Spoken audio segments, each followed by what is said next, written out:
Carrie. All set.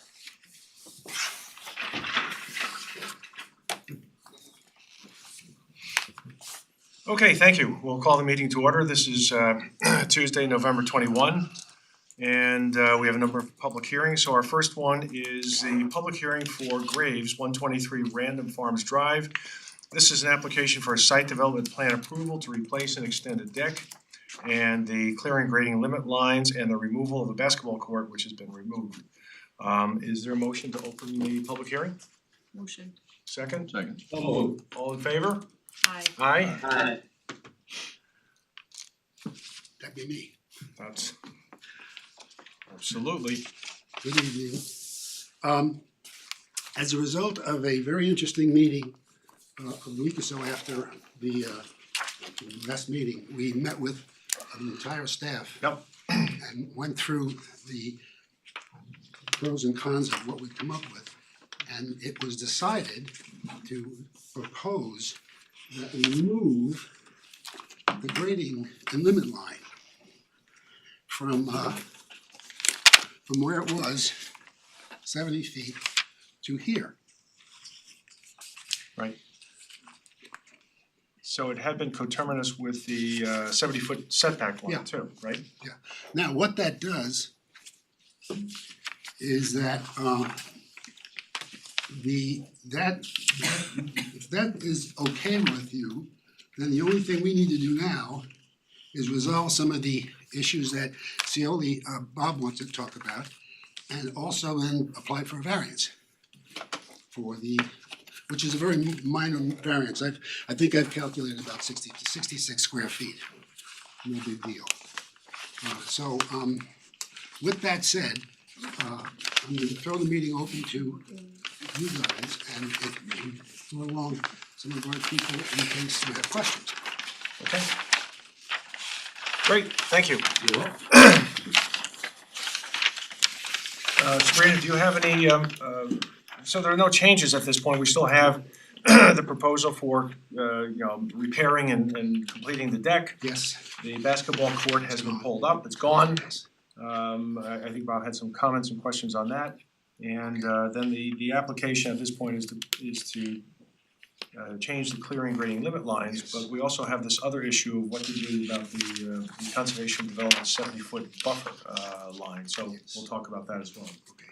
Great, okay. Sabrina, did you have comments? Yes, Mr. Chairman, I did have comments, again, the project complies with the R1A setback requirements, as far as the location of the house. The conservation subdivision in 1984, the lot contained a 70-foot conservation buffer extending from 133 and Cog Hill Road. That buffer is no longer there. The applicant is proposing, is not addressing that buffer. He is proposing a clearing grading limit line, as you can see on the attached plan that's on the screen with that dotted line. Which then the 70-foot buffer is no longer on this plan. So one of your decisions is how are you gonna deal with it? Do you agree with the new amended clearing and grading limit line? I had made a suggestion that it be extended to the edge of the property. I don't know, Wally, it's shown on this plan, but it's noted to extend it so that it goes to the edge of the property. And there's the zoning information table should include a second column labeled existing, so that the actual setback information for the subject lot can be there. It's located on the plan, but the setback lines are shown on the survey, so the applicant should show all setbacks on one plan at a minimum or both plans if desired. And the zoning information table should be placed on the plan where the setbacks are all demarcated, so that when you look at it, you can depict what the table is telling you. Sabrina, I had a question about the zoning setbacks. It appears from at least one of the sketches that the proposed deck and where the landing is with the deck, that really would be within the 60-foot side yard or front yard setbacks. So I think that's what they would need a variance for Yes. at some point, so they're really not complying with the zoning Oh. setbacks. Correct. That landing needs a variance. Well, not only that, the deck too. Yeah, the Yeah. corner of the deck as well. Yes. A note about the wetland buffer line, the clearing grading limit line follows that wetland buffer line. In the past, the planning board has requested a physical demarcation, to be placed along the wetland buffer line and for that matter, along the clearing grading line. In this case, it may be something you wanna consider because that area is also an area where, there should be restoration or there's been talk of restoration or mitigation.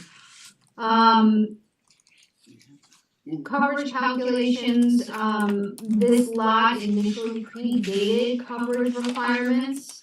But the new development on the site reenacts the coverage requirements for the entire site. There seems to be a stone wall on the property that wasn't included in the coverage calculations. I believe Bob noted that, and it may or may not impact the development coverage. So we need to understand that by having it included in the coverage analysis. And I think the table labeled existing open space calculation should be changed to be consistent with the development coverage worksheet. And needs to be corrected. So those are all of my comments. I know that this is a public hearing and there's actually a resolution that we had prepared for the board to consider. I think it is really out of form for us to attach a map such as the one that is on the screen prepared by the town engineer to a resolution. I would suggest that we table the resolution until your next meeting, to give the applicant an opportunity to make the changes as suggested. Okay, And that's all I have today. okay. Bob, you had some comments? Yes, Mr. Chairman, good evening, Chairman and members of the board. As you can see, this red line mark, I just tried to clarify a lot of the graphics, a lot of the mapping, a lot of the drafting, just to make it a little bit more legible, just to keep my own sanity on this project. So, one thing I would recommend, I know Sabrina mentioned it before, that obviously the existing 70-foot buffer area as it's called on the filed map, 22276. Just my recommendation, if they're gonna be changing the clearing and grading, it might as well be consistent and make the new clearing and grading amended clearing and grading line be called amended clearing and grading line / buffer area. Because it would make sense to do that if the planning board is inclined to eliminate such a huge area that used to be the 70-foot buffer area. That's just a recommendation. Planning board makes the final say, but it will just make everyone's life a lot easier in the future. And secondly, the file map clearly shows the 70-foot buffer.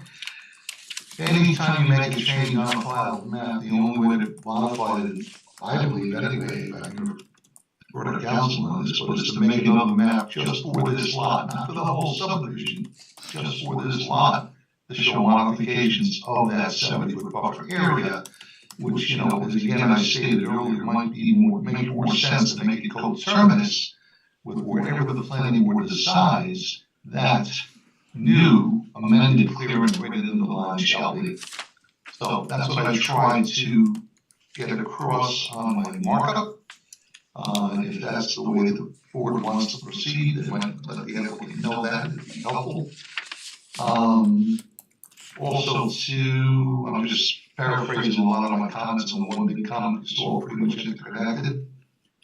If the planning board is inclined to allow the amended clearing grading / buffer area to be amended, obviously they would have to need to prepare a declaration, and that declaration would have to have a part and section in there that would indicate the new file map for lot 37. So when we file the map, you file the map first, then you get the declaration, and then the declaration incorporates the file map number simultaneously. So that would make more sense in my eyes. Last but not least, I would think whatever the planning board decides to do with this clearing and grading / buffer area change, it would be very helpful if the planning plan that Dennis looks at and comments on would show the identical items as well in the same format and in the same area, so everything's on the same page. And you mentioned that before, Mr. Chairman, there are 4 variances they would need for the southeast, northeast of the landing, northeast of the deck, because obviously it encroaches into the front yard setback, which is along Route 133 and on Hill Road. And that ends my comments for tonight, Mr. Chairman. Okay, thank you, Bob. Dennis, I think you had some comments? Yes, thank you. I'm looking at the screen and you're here. I'm sorry. Mine are pretty straightforward. I, stopped wrapping my head around the axle between the conservation buffer and the amended clearing and grading limit line. So and part of that was, finding some documentation which I provided to Mr. Toscano, who provided it as part of his submission. And, we do have proof here that on December 29th of '92, at the time Inspector Nowicki went out and documented 3 white pines that were damaged, storm, hazardous condition, and that they could be removed. So all these years later, I have no objection to the amended line because I guess, there is documentation that, mature trees that are not gonna be replicated in our lifetime were taken down naturally. And then, obviously became lawn. And I know that's been discussed at length for a number of meetings. The only thing that I wanted to sort of help to further support this sort of dendrological relocation program that's been, put forth as far as a lot of trees that have been planted, more so along the edge of the property, kind of following the amended clearing and grading limit line, that there should be more detail on that tree table that was provided with the submission. And there's members on the team that probably can identify, what the trees, were in terms of genus and species, just to, get that comparison compared to what was. As far as the planting plan, that focus was in the wetlands buffer, which, as Sabrina mentioned, is at that point coterminous with the amended clearing and grading limit line. I have no problem with what was selected, the numbers, the species, I think that's all good. And, there is that pond that, is located, further down slope. And I believe that conveyance, even though it sort of disappears before it daylights again, that's where, all that flow goes. So I think that it's a good idea to uplift that area. I just had, specific comments with respect to specifications for plants. You guys know I am my males and females for my dioecious shrub species, so that just needs to be, documented and shown so that certain shrubs will actually fruit. So you need to just show that breakdown. It's not a big deal. I would suggest, since these are all new plantings, you should come up with some type of herbivory protection for the area, so you want to include those on the plan. But ultimately, these comments, if they needed to be, conditions of approval and a resolution if the board wishes, I have no objection to that. Okay, thank you. I had some thoughts on this. One of the issues we have to tackle as a board is this buffer area. And when this conservation development was proposed back probably in the mid to late '80s, it was very significant. It was a very large development. And it seems to me, my guess is that the conservation buffer was set up to protect the balance of the 133 view shed and Hog Hill from this new development. Looking at it now, you have a fence around this property, you have fences around many of the properties. It's a mature area. It seems to me, and people have blown right through these buffer lines and made lawns and cleared lawns and maintained them as lawns, which technically is a violation, but at the same token, I'm not so sure what the point of the buffer is at this point. However, it seems to me that we have to have some sort of justification to simply eliminate a buffer line that's been here since this conservation development was approved.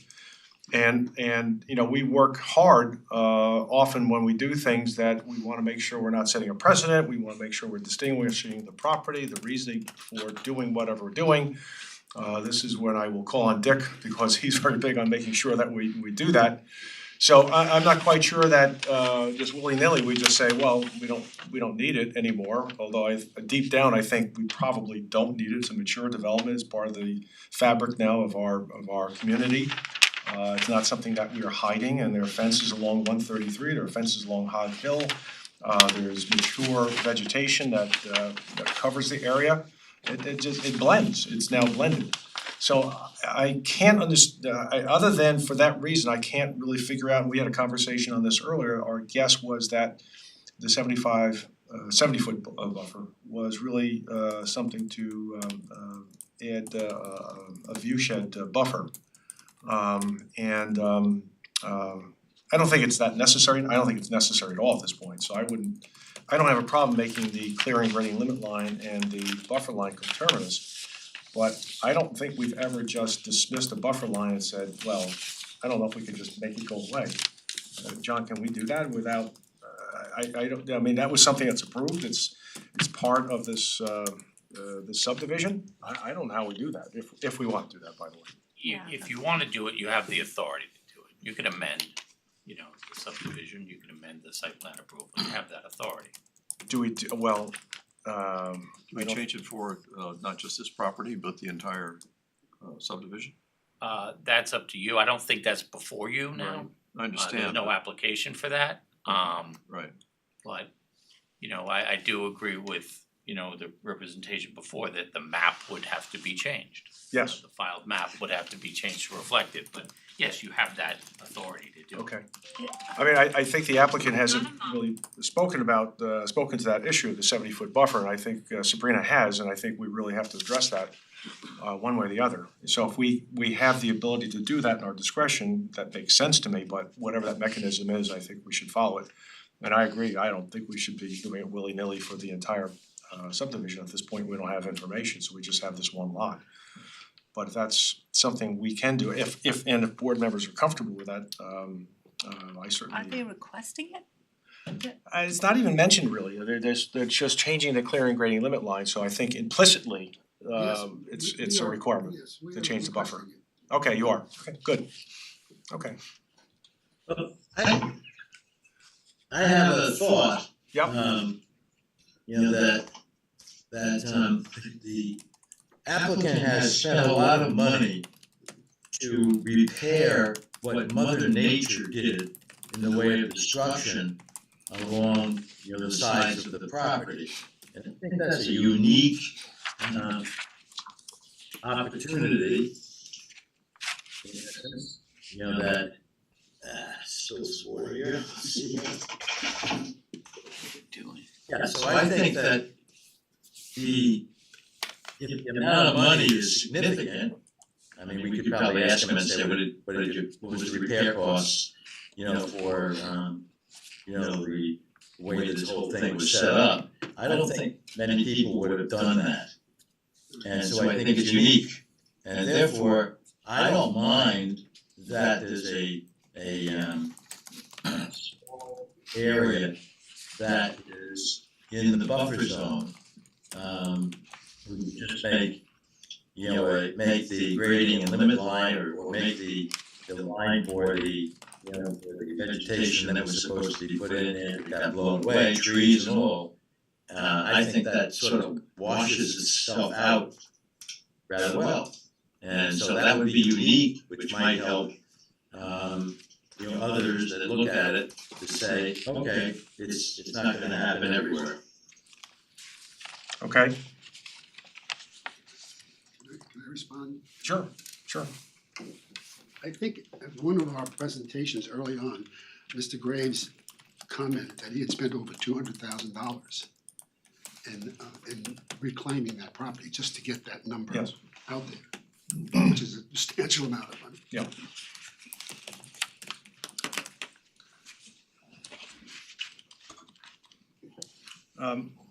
But I think those areas that were restored were areas that had been wooded before, so I'm, the buffer areas and the clearing grading limit lines are just a little bit different in that it's now lawn, maybe it was lawn even in 1992. Who knows, when they did that. So I agree with Dick, that could certainly be something that we could use to distinguish this situation from others. So we certainly did appreciate, and I know others have commented that when Mr. Graves gave us that information, Eldad's not here, I know he commented last time, he was favorably impressed with that, of course. As part of our earlier presentation, we've submitted, or the town gave me 3 photographs, aerial photographs, before, during, and after. And if I can go, the area that was destroyed by the storm was roughly this whole area. If you look at the aerial photograph, this was all a gray area, not a tree was standing. So that's the area that he replenished, I mean virtually his entire site. What did he do? That's in your file, Yep. you have that. What's the current condition of that now? Is it? It's all lawn, it's Lawn, all beautiful, lawn. beautiful lawn and trees and bushes, it's beautiful. So it was a natural state because there was a buffer and clearing and grading limit line in place. The storm happened Yes. and there was not a restoration activity, but there was the activity of turning it into lawn Yes, yes, and that's right. creating essentially a buffer zone of some planted trees along the edge, is that correct? Yes, that's correct. Thank you. Which is, I think, on the landscape drawing, which Yeah. shows before, Right. during, and after trees. Okay. Well, as long as you're here, what are you planning to put underneath the deck? Is it be gravel, are you? Gravel. Okay, and you're not going to wall it in or anything like this, it's gonna be open? Okay. And my understanding is the concrete landings are already in there, that was part of before the stop Yes. work order? Yes. Okay.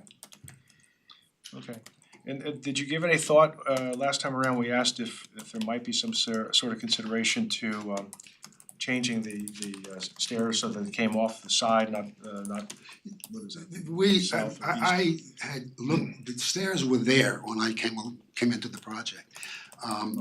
We looked at it and it really doesn't work, it really doesn't work. And as it stands right now, the buffer zone is no longer part of the consideration, because it's not on the deck. The only thing we have to deal with is the zoning of approximately 66 square feet of the corners. So it is on it. Yeah, the whole thing is in there. I mean, There's a little smidge here, a little smidge there, and then part of the stairs. And if you add all that square footage up, it comes to about 66 square feet. Right. That's gonna be the nature of the variance that we're gonna ask for.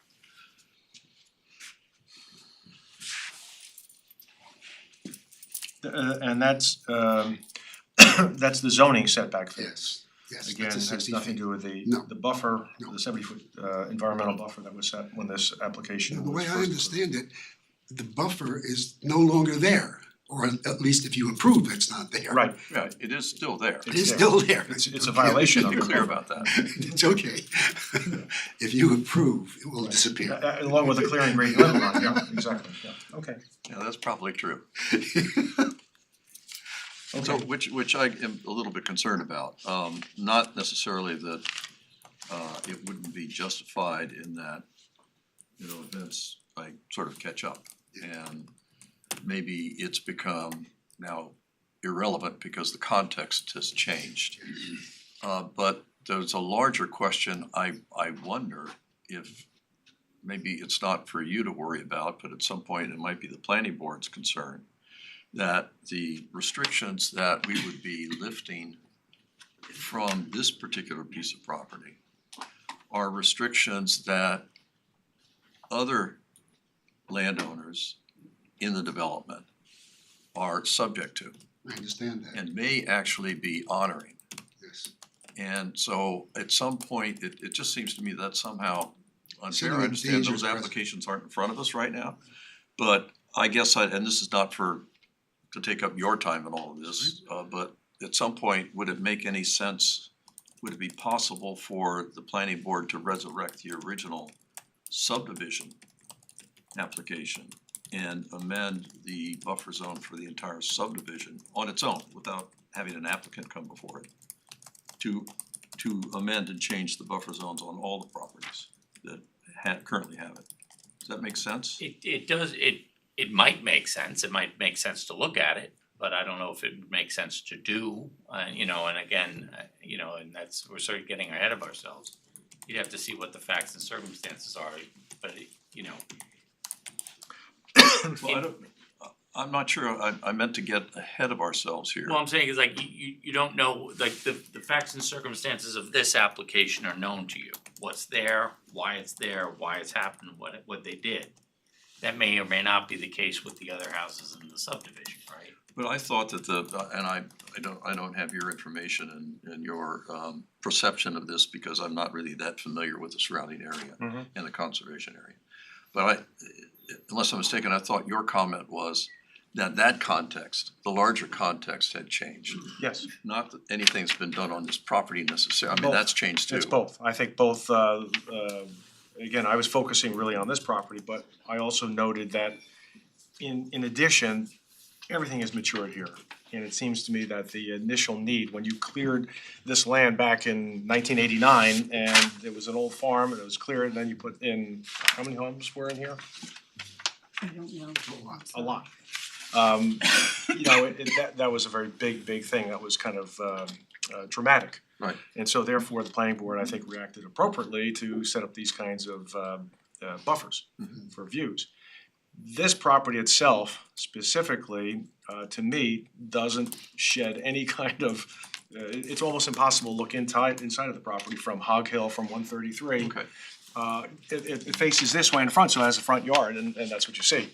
So the need for it seems to have been diminished, if not, you know, eliminated with time and maturity and just years. Fair enough. So the next question would be, I guess it's for a matter of convenience or to just recognize that the area within the clearing and grading limit line has now been turned over to lawn as a result of a landscape improvement that was done because of a disaster that happened on the property. In addition to the replanting, in addition to what we're proposing to be brought onto the property as of now. So I guess the question I'm Additional asking, planting. these are two, to me, I think that the conservation, moving the conservation line and maybe abandoning it altogether is appropriate on this property. But I guess it just sounds like it's a matter of convenience to now say that the clearing and grading limit line should be congruent or should be the same as the buffer line. And I think these are two completely different issues and two completely different, I think, criteria and reasons for these things to exist. One is for one purpose, one is for another purpose. So I would separate the two and talk about the clearing and grading limit line separate from the buffer, the conservation buffer, and have a conversation about whether we think that's what the right location of that line would be. However you decide to Yeah. navigate this is fine with us. No, I think that makes good sense, Tom, because there are two separate standards of criteria that apply. Yeah, and so I would ask, well, what is the justification for moving the clearing and grading limit line so far from its original location? What's the reason to do this? Why should we do it? It's a very good question. And in this meeting, I must have missed it because I think it was Sabrina who proposed it. And I think she's there, and maybe if she's still there, I'd like to have her. I'm here, I did not propose the current grading limit line the way you have drawn it, so please don't put words in my mouth, Wally. Okay. Somebody proposed it, it wasn't anybody in our team who came up with the idea because it was a completely novel idea to all of us. So Well, where it I'll- came from, I think, is less important than where we go from here. Great, great.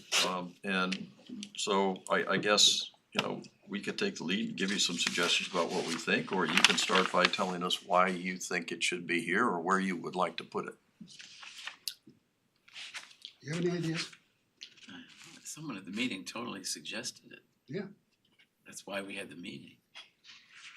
But that's, With all due respect, when the applicant met with staff and we discussed the clearing and grading limit line, we asked them to quantify the difference between the original clearing and grading limit line and what they wanted to propose. And at that meeting, they talked about the plantings that had already been put in, and the comment was made, draw the line where you want it and make the justification for having it there. Well, in that light, I think then it probably was Joe Lake who sort of came up with that line. And I think that that's irrelevant at this point, who came up with it, the matter is this the line that you would like the planning board to consider? And if so, what is your justification as Mr. Curley has asked? it's a pretty dramatic change, as you know. you can I see. don't have the answer to that because Okay, there are 3 consultants that we hired to answer these questions. I'm just the master of ceremonies here. Well, it seems to me, Highlight the original line for on the screen as well. it seems to me that the request is to change this because that's what's happened. So that's lawn at this point, but that usually is not by itself persuasive. Oh, that's the, See, the yellow line is the old line, this angle, this dotted, yeah, it's on the drawing. so it's this dotted one Yeah. is it. So, Yeah, just for clarification, what I showed in blue, yeah, to Sabrina's point, that was the law. determined by the surveyor or somebody, because it was on the survey.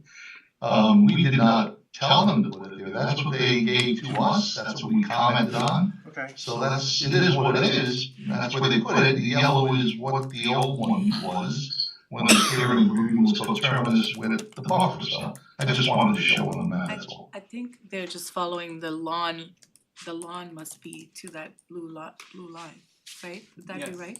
Yeah, I think Yeah, that's what the what it survey is. indicates. Yeah, so that's Edge what of Yeah, lawn. the best thing I can come up with is that all of the vegetation, which is quite thick, exists right outside of there. it. Yeah. So that seemed like a natural place to place it. Well, it's up to where the lawn edge is, I'm Yeah. assuming. Yeah, I think that's correct. So personally, I don't have a problem with it specifically with this application. It's more of a theoretical situation where, again, we have to make it, we have to somehow distinguish why we're doing something like this, to Tom's point and Dick's point, and that is, we have other people who just come in and just say, I want it. Yeah. And basically, that's almost what you're saying on the clearing grading limit line aspect of it, we want it because it's there. And it makes sense because we have a lawn, and probably makes sense. But we really need to, and I'm really at a loss for making those distinctions, frankly. How long has the lawn been there? Good 10 years, 10, 15 years. Well, if the loss was in '92, it's even longer. When was the storm, the big storm, I thought somewhere it Sandy? was. Sandy? That Oh, was, Sandy? that was 12, Okay, so since Yeah, no. shortly thereafter. Okay. yeah, so 11 years. This was before then, and it was one of my prior memos, it showed lawn and then it became magic pavement and now it's back to magic lawn, so. It's gone through a lot of transformations, and at this point, I'm even like confused, and I'm glad that you helped to elaborate like that the distinction, like I agree, maybe a conservation buffer doesn't make sense, but if you do move that line, then yeah, you could put a pool in there, and that's probably not what you Well, one of the things that has happened on this application, which I think we should take note of, is that the entire sports court has been pulled up. And that was a real problem. That was also a violation of clearing grading limit, buffer, probably wetlands as well. So that's been done and are we, Dennis, are you satisfied with the work that's been done and the restoration for whatever's out there right now, after the court's been pulled up? I assume it's just been restored to lawn and maybe a couple plantings? Yeah, it's just been seeded to stabilize it. Obviously, this would be the next. Right, next step. What would have to be. So I mean, I think that's something that has happened here that they gave up. They gave up that violation Yeah, in did they- exchange for this What violation. did they give up? It Yeah, was a well, violation. It exactly. was a violation. Yeah, exactly. It's a rental. Yeah, but I mean, So I it's there, I don't think, I'm sorry. go yeah, no, I understand. I don't find any credit due. Sorry on that. That's okay. I have trouble sort of giving credit to that improvement when that improvement was actually required anyway. It was a violation that needed to be dealt with That's not, and was dealt with. that's not an improvement, that was something that needed to be done because it was a Right. violation, clear and No, simple. the original court was the improvement that needed to be fixed. Yes. It was, so, I mean, I understand and am happy to give credit to the amount of landscaping that was done and to try and restore the property. But the particular things that were violations, it's hard to say, gee, you know, we're gonna give you this because you No, did that. I don't see we need. So I don't, I I wouldn't don't, ask for credit on it. yeah, I don't follow that argument. Mm-hmm. What concerns me about, there are a couple things that concern me about this dramatic, it's actually very, very dramatic move of the clearing and grading limit line. If you add it all up, I don't know how many square feet it might add up to, but if you add it all up, it's actually quite a bit. Mhm. And there are two things that I think we ought to be aware of. One of the reasons for a clearing and grading limit line was not for the aesthetics of the property, the aesthetics of the town, but real ecological reasons for habitat, for example. And the notion that we are slowly eating away at the natural forest we live in is something that I think we ought to be concerned about. I know the Conservation Board's concerned about it, I believe the ERB is concerned about it, and I think this planning board needs to be concerned about it. I know I am, and I think the planning board's concerned about it also. If you look at the, if you look at a typical subdivision plan with everything cleared to within 10 feet of the property line on both sides, you really don't get much left. One of the reasons for clearing grading limit lines were that the back of the properties, you would end up with enough of a buffer area so that you could have some natural forest and have habitat, and that's the character of the town visually, but it's also the character of the town in terms of, you know, the life of the forest and all that stuff that I think that we like. That's one concern that I think we Well, I really think- ought to be looking at. The way I understood it, in addition to what you're saying, obviously, is that the whole idea was if we had the whole property, that all of the entire site is surrounded by residences. And the way it worked out, that as these properties were developed, these properties became backyards to these properties across the street. So you had a street with a backyard on one side and a front yard on the other side. So as a remedy to that, the buffer of 70 feet somehow or other, in addition to what you're talking about, was probably determined to be a good number to disallow any development and let it be as natural as possible for as long as possible. So the other thing that I would be concerned about is again, setting the precedent of, well, gee, you know, it's there, so we ought to go ahead and just, you know, approve it. And there's these little things actually seem to like they're little things, but they add up. Really do, I agree. And the more we give away, I think the more these little things get sort of happen in town, here, there, and in that, you end up almost everywhere over time. One day you wake up and you go, what happened to my town? We pay attention to the really big things, and the little things sort of get passed over. I agree. And they actually have the potential to end up having a much greater impact. So it's the actual sort of consequences to this particular property that I'm concerned about, but I'm also concerned about the precedents it sets. And we can go ahead and make up special conditions why we're approving it for this particular site, but I haven't heard them yet. And I have trouble theorizing what they might be. I just can't figure out why we would do it here. Now, I don't know where the line should go, but I think that to say, well, we're gonna just put it all the way, down to near where the property line is a matter of convenience because that's where the lawn is now. Well, that raises the question, if you're not sure where the line should be, and certainly the staff members aren't advocating anything, and we're not advocating something, so together, we ought to be able to get together and decide on a line that'll make everybody happy. So the implication of that line would then be that there will be a restoration if we're gonna pull the line towards the house. And so that's the conversation really that we need to have, is what kind of conservation are you willing to do in addition to where you are already? You would probably be ripping out lawn in certain places and bringing in trees and habitat. So that's what changing it and bringing it closer to what, if we have to figure out a line between the green and the blue, whatever shape it is, right? And whatever we all agree with, the point is that's what's required. I'm not sure that is, because there's another tactic, another strategy, which is just to put some monuments in the ground, don't mow past this point, and just let nature take its course, as it will. With the maybe it ends up being meadow, Sure. for a period of time, which is not a bad idea. With the stipulation that the property owner has the right to go in and clear invasives for, his own benefit. But that's another way to go. I agree, but just let me, May I mention, may I make a comment? I don't know if you can hear me, Paul Cheney. Yes, hi, Paul. Yeah, one thing you could keep that line, but you just don't call it a clearing line.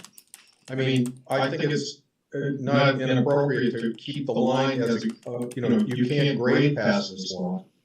So, because if you go with the notion that the line should be down where the blue is, then somebody might come in at a later time, or feel they can do regrading in the backyard. This, if you kept that line, but just called it a grading limit line, and amend the site for the clearing based on what's really out there, you'd at least get a little more protection in what you've been talking about as far as protecting the future of that property. So you could keep that yellow line, but it's no longer a clearing line because it's been cleared. The damage has been done, but you could maintain a grading limit line at least, so there isn't future regrading. So that's a possibility. Well, I understand what you're saying, I think, but it doesn't get to the point I was trying to make, which was that what I think we ought to be looking at is the either active restoration of the property to forest, or just the benign restoration, just let it happen by itself. The point is to get the forest back rather than to worry about grading. Yes. And if you don't put the provisions that you cannot go in there and clear the property, you don't get the benefits that I think that the chief benefits that I think the clearing and grading limit line are meant to deliver. at the risk of complicating it, you said it before, that if nature takes its course, if what nature did is it took those trees down. Nature said, we don't want trees there anymore. I don't think nature has a point of view about that. You get my point. I'd love to have nature here testify to that. I don't think that's gonna Alright, let happen. me be nature. The point is that in the natural evolution of that site, a storm struck, took the trees down because they weren't very good trees to begin with, as we all have noted. And if we let it sit the way it was, we didn't have to do anything because we were letting nature take its course.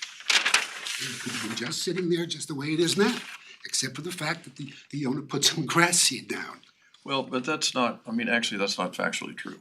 No, it's not, because the natural life of a forest is for these things to happen. And trees that fall down become actually a very, very rich habitat environment. And that actually, becomes the kind of environment where forests will regrow.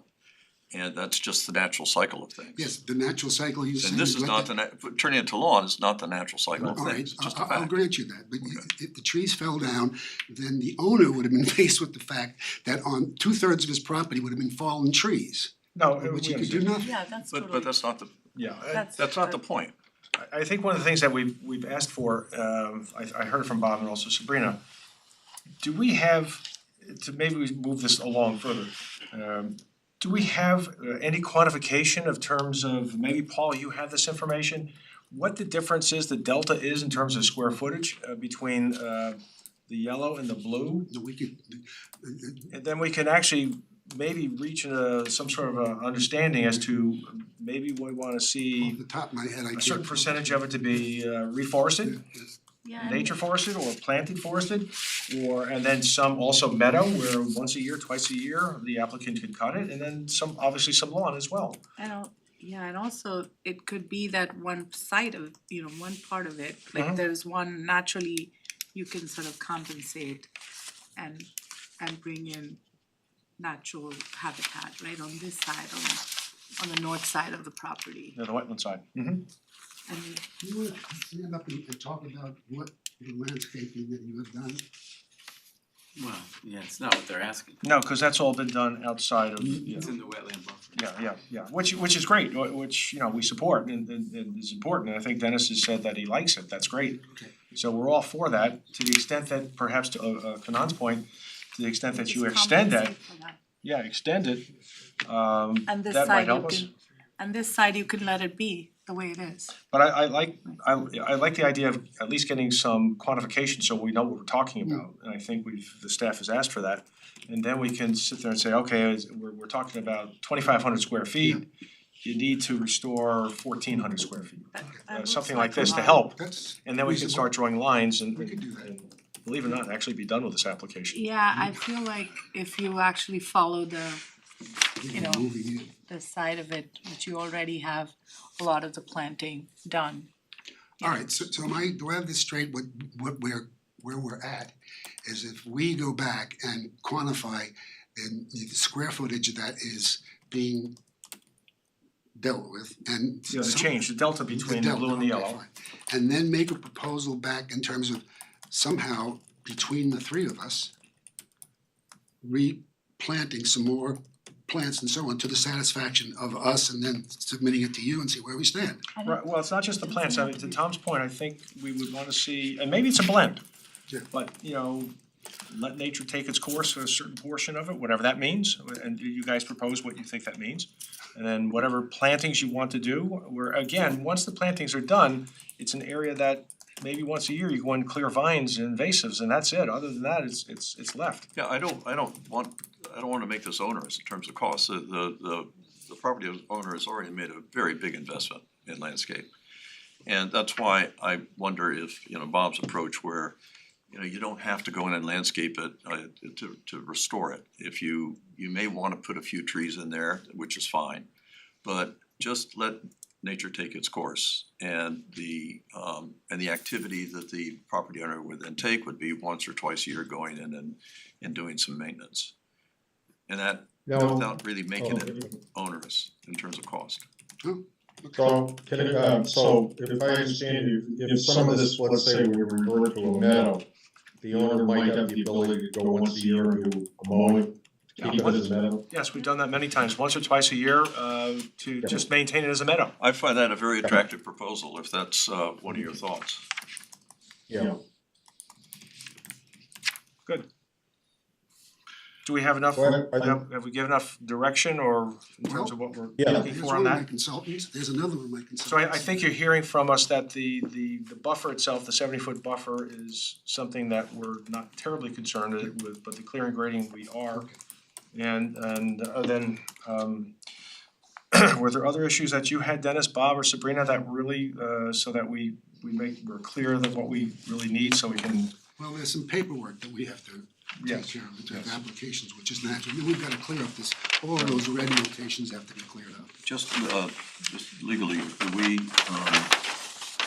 take the buffer line off the drawing so it no longer is something that people are going to? I think we would do that, and they would actually have to refile the map. Without- Yeah, take the 70 foot off, right, yeah. The file map would have the restrictions that you approve of. Great, thank you. So the next meeting, we're gonna propose, we'll remove that buffer, that 70 foot line, no longer exists. We will propose a meadow, if you will, like in terms of forestations and plantings along that edge, and that's it. Well, you're going to propose an amended clearing and grading limit line from what you have here. And then whatever you want to describe to us, what you wanna put in there, then we'll, you know, Dennis and Bob and Sabrina look at it and we'll consider it and Okay. hopefully go from there. Sabrina, were there any other issues? We started this an hour ago, I've already forgot what we did in the beginning. I think that just the comments in my memo, and I believe that Bob has noted them on the plan that he had attached to his review memo. So I think that everything is there for them to review and make amendments to the Okay. information. So, we meet again in December 5. You're probably at the cutoff for the information of the clearing grade Monday. limit. So if you November could, 27th is the cutoff for that. can you get that into us? I mean, just the drawing lines? None of my people are here, I can't answer the question, I have to talk to them. Well, try it, I will. try to, and because I don't think we're gonna have a second meeting in December, which means then it goes to January, Of course. so. Well, so this is a public hearing, Mr. Chairman? Yep. So you can either continue the public hearing or close the public hearing. Well, I think at this point we should really continue it, I don't think we have enough here. So you have to continue it to a date certain. Okay. Thank you, so I guess what we'll try, we'll continue it to December 5. Mhm. If you're unable to make that, then we'll just note it and adjourn it and then reschedule for sometime in January. Okay, And if I may ask, if you are unable to make the deadline for the December 5th meeting, we'll need an email documenting that you wish to adjourn to a future meeting. okay, So don't eat too much turkey. And work through the holiday. yippee skippy, Yes, exactly. Happy Thanksgiving. yes, thank you. Am I done? Yes, I think so, yes. So is there a motion then to adjourn the public hearing till December 5? Second, Second. all in favor? Aye. Okay, Thank you. great, we'll see you then. Thank you. Okay, we move now to our next application. This is Rosansky, 10 Cynthia Court. This is an application for a site development plan approval for construction of an in-ground swimming pool and stabilization of a gravel trail, extending beyond the clearing grading limit line. We last heard in October. We received, I don't know if the board members saw it, but we received some late information from Jerry. Some proposed amendments to the resolution that's before us. We don't have any additional information. We looked at it last time around, we saw the maps. I think everything was explained to us and we were fine with it. We just needed to go through the routine of the public hearing. So I guess the first thing we have to do is there a motion to open the public hearing? Second? Second. All in favor? Aye. Aye? Aye. Aye. Are you there, Jerry? I am here. Good evening, Mr. Chairman and members of the planning board. I'm here with the project engineer, Alan Phillips, and I believe the owner, Greg Rosansky, is also on the call. I would like to share, but it says you cannot share while the other something works. Sorry. Okay. Okay, so I'm gonna try to share now. I'll start out just doing a quick overview of where we are and what we'd like to talk about today. Did anything come up? Wow, you've taken over the screen. I don't know what happened. I'm gonna do,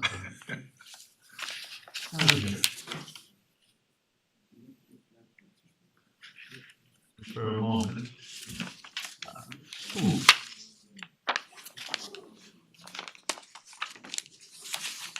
So please be ordered.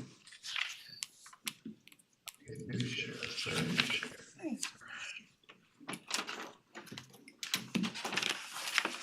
You're sharing, Aaron. Yep, it's up there. Did our plan come up? Yes, it's there. Okay, so, so what this project essentially is about is, the owners would like to install a swimming pool in their upper backyard, which is up here. And it's separated from their lower backyard, which is here. You also want to put in a stabilized grass path to connect the two areas. And we've gone through, several meetings with the board, and I think we've arrived at a plan that everyone is comfortable with. And then there were just a couple of hiccups at the, in July, we received a resolution of approval, of conditional approval, and as we started working through those conditions, we realized that we had to come back to the board to discuss a couple of things. Number one, previously we talked about trying to install the stormwater management system, which Alan will talk about, in the front yard area, but the soil testing in that area did not work out. It was full of a lot of loamy fill that the developer had buried in the area.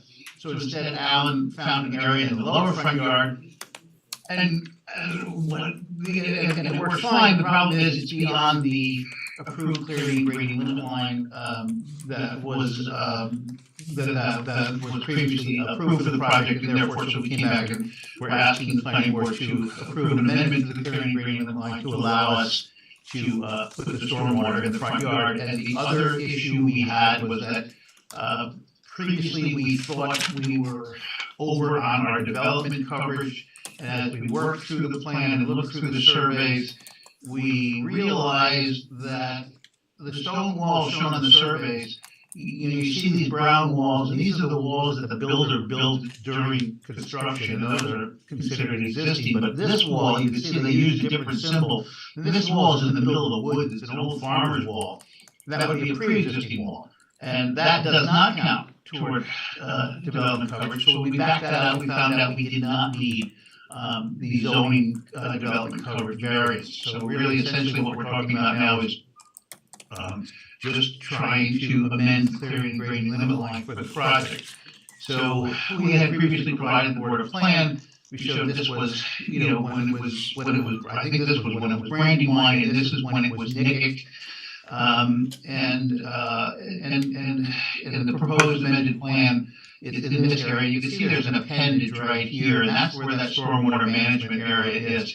So when we calculated this, we showed that area, and we said, well, to put in this whole stormwater management system, blow this up a little bit, to put that in.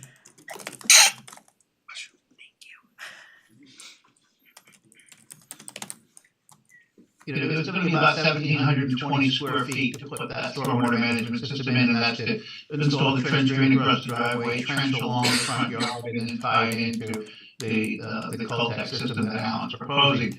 But what we found out was that this area here, in front of this wall, was already in the clearing grading limit line. So that area we didn't have to count. So really the only area that would be new would be this area here that is beyond the clearing grading limit line, and that's for 1,020 square feet. So that's what we're asking the board to approve. I think that we discussed it last month, and I think everyone felt comfortable with the idea. Staff has provided a resolution of approval, an amended resolution of approval. We have a July resolution, and we have a November resolution, and we would just like to ask two requests. Number one, on the steep slope permit, it indicates that the steep slope permit complete all the work 3 years from the date of the resolution on or about July 20th. We would request, couldn't we make that November? The latest resolution is November, so could we do that? That just gives the applicant another 4 months, and that would be our first request for the board to consider. And the second request would be, and this is on the back page of the July resolution. It says that that the approval shall expire if the building permit is not issued within 6 months of the date of the resolution. And we have found recently that 6 months is just not enough time. Once we leave the planning board with that approval, we need to, respond to all the conditions of approval, we need to develop the construction drawings and specifications, then we need to go out and bid, and the owner has to hire a contractor, then we have to make the building department application, and then Alan has to deal with the health department, and what we found is, 6 months is not enough time, we're wondering if that could be like 2 years instead.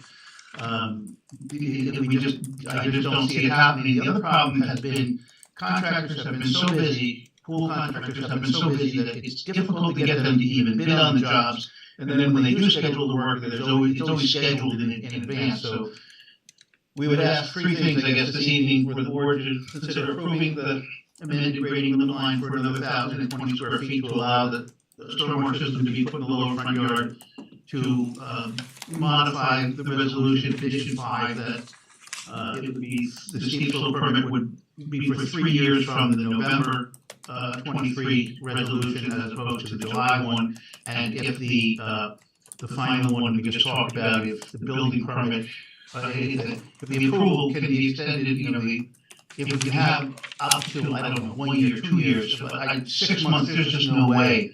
I think that it's feasible to do that. We just went through that on another project in town, and our variance actually ran out on us, so we're going back to the ZBA now because of that. And that was my fault. So that's where we are with the project. Are we able to do that with the building permit, or is that in the code? Honestly, I don't know. I know that. Bob, do you know whether that's what, I know we customarily do that, I don't know if that is just a custom or if it's really something that we are obligated to do. Yeah, that's a good question, Mr. Chairman, I don't know. Some of the regulations actually specify Right, the that time most period. do, and I just don't know off the, I don't think anyone has a problem extending it if we can. And if we have the discretion to do it, it makes good sense, as much as we love to see them. I know I've seen it in every resolution, I've never Right. seen it more than 6 months in all the resolutions I've seen. Right. It's absolutely, we customarily do, but it's hard to explain what we do sometimes. I feel like we were asked for one of those for the Chappaqua Crossing on one of these kind of Could have. resolutions. Which was more than 6 months. Just for clarification, this resolution Jerry's showing is the previous resolution, so I guess, guys, this new resolution has to modify the old resolution, because this isn't the new resolution. That's the previous resolution, the one Jerry's talking about right now. But aren't we obligated, Bob, to respond to all the conditions in both the July and November resolutions? Excuse me? Aren't we obligated? Yeah, you are, but if you wanna change the old one, you gotta change it in the new one.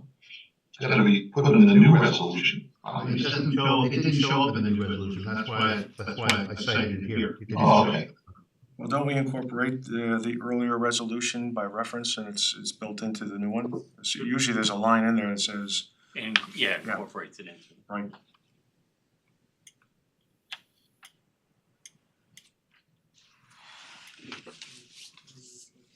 anyway, in the meantime, any questions on the application that's before us, any issues? No. Any questions from the public on this? And Sabrina, you and Bob and Dennis are all fine with this, right, at this point? No problems, no issues? Okay, Yes, no problem. okay. No problem. Well, is there a motion to close the public hearing? Motion. Second? Second. All in favor? Aye. Aye. Gives us the feeling that we're making progress.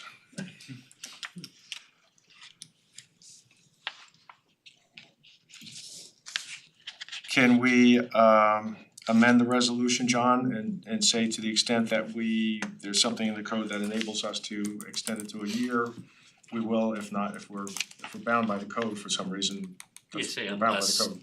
unless contradicted by the, The the code. town code, and I'll Yeah. let you know first thing. Does anyone have a problem with extending for a year? No. Jerry, do you want, well, a year, do you think a year will work? You want, if we can, if you want 18 months? 18 months would be better, and, Okay. Alan has to deal with the health department, we've got another project in town, and it's really taking him a long time, it's Yep. not Alan's fault, it's, they're just busy. Sure. Okay, no, we understand. So I think the amended resolution would be that we would extend the building permit requirement to 18 months if we can. And the date issue. Yeah, on the November one, yeah, I think, yeah. Are you okay, we're okay with that, right? Yeah. Okay. Is there a motion to adopt the resolution with those amendments? So moved. Second? Second. All in favor? Aye. Aye. Aye. Okay, Aye. thank you. Thank you. Thank you very much. All right, we go next to our next matter. This is Rezersky and Kumar, 14 and 10 Brookdale Lane, application for a preliminary subdivision plat approval for a lot line adjustment. This is a public hearing, our first time. Is there a motion to open the public hearing? Motion. Second? Second. All in favor? Aye. Aye.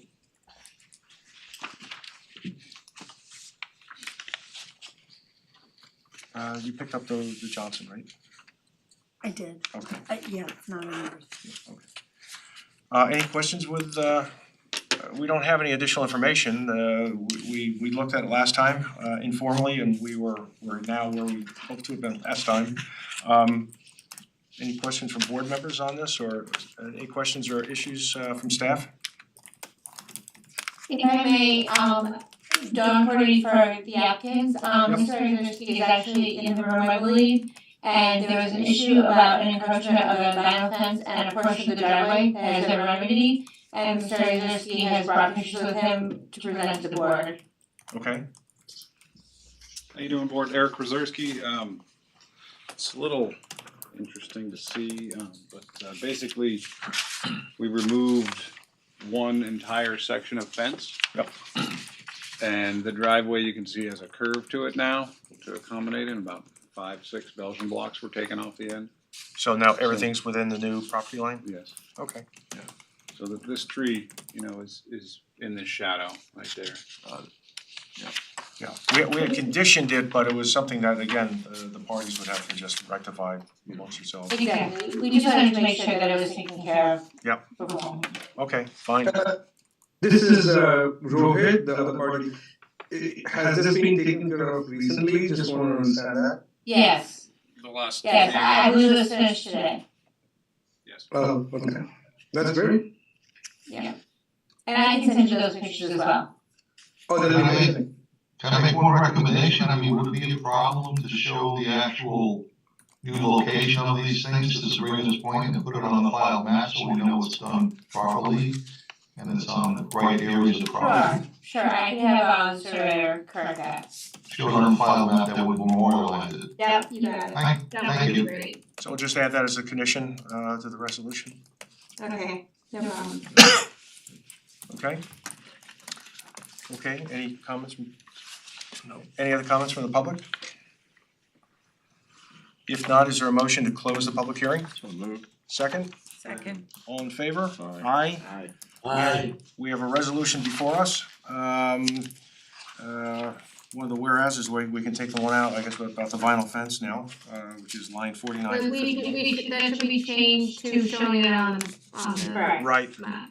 perfect, yep. Anyone else, any other thoughts or changes? Nope. Okay, if not, is there a motion to adopt the amended resolution? Second, Second. all in favor? Aye. Aye. Aye. Okay. Good, And I would just like to thank the board and the chairman and town staff, you've been fantastic, I really appreciate all of your efforts. you're welcome. Good luck. Good luck, hope you can. Happy Thanksgiving, everyone. Yep, thank you, same to you. Thank you everybody for planning board and staff, really appreciate your help there. Good night, everyone, thank you. Good night, have a good holiday. We move now to our next item, this is Panetti, 2 Main Street, Kisco Park. This is an application for a site development plan approval. Application for a preliminary subdivision approval, stormwater management and erosion and sedimentation control for construction of a new single-family residence. So we heard this informally at a non-meeting that we had. And we gave the applicant some feedback, and anyway, we're ready to move this thing forward and go from there. Mr. Alfonsetti, excuse me. Good evening. So I can share my screen and give a brief overview if you guys would like. Sure.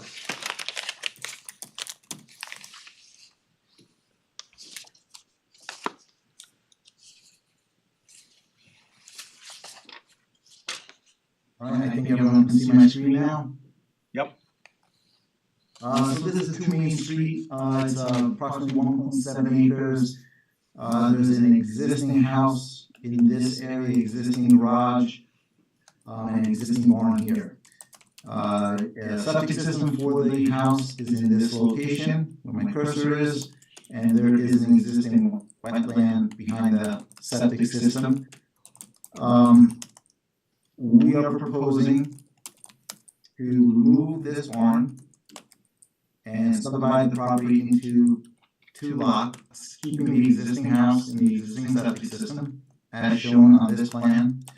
I believe your town consultant, wetland consultant, revised these 3 flags here. We have our surveyor going out there, he's gonna locate those.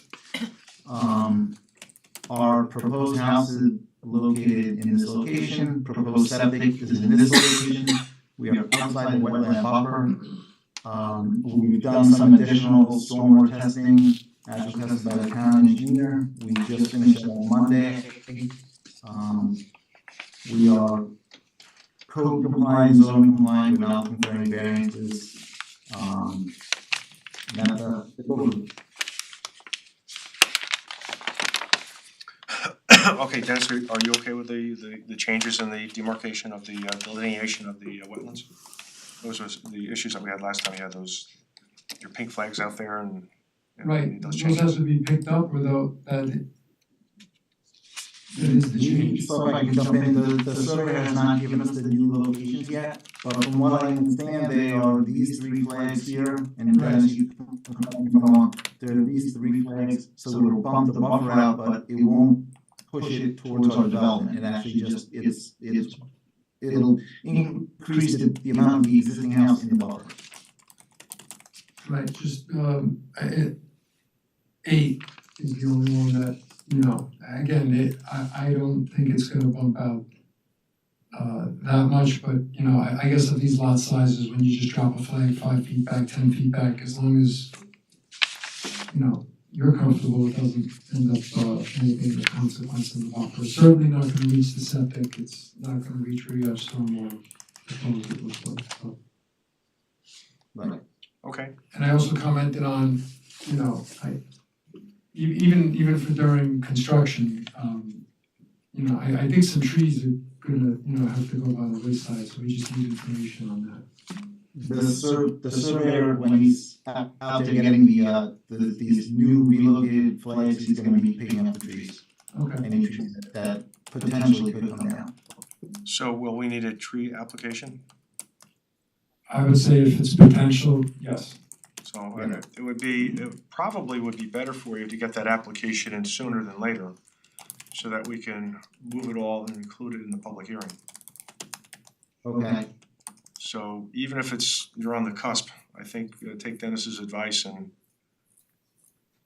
file the application. Yeah, because the code, it defines removal as more than just Paul Bunyan, if you affect critical root zones and, so some things could have like a longer, sort of decline, depending on what those impacts are, so that's why we just, for construction, we try to know that, we do our best if somebody doesn't want to remove them, then we do institute some, protection measures, either fencing or, trunk armor or whatever we need to do. So that's why it's just good to know where they are and, how you plan on, access, egress, ingress and stockpiling and whatnot, just to, if it can be done to protect those further, that's all.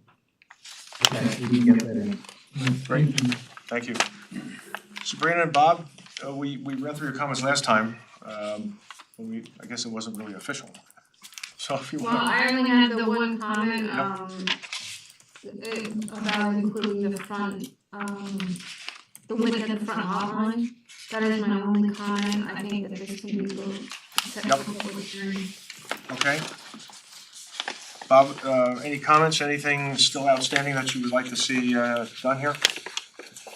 The things that can be. I'll just go over these real quickly. I don't think I read them last time, but I'll go over them quickly. Basically, the stormwater comments, ST one through ST eight have to do with technicalities in the report that have to be revised accordingly. Ralph, when you said you did the deeps, hopefully Terry or Miguel was out there. Yes, Terry Whittington.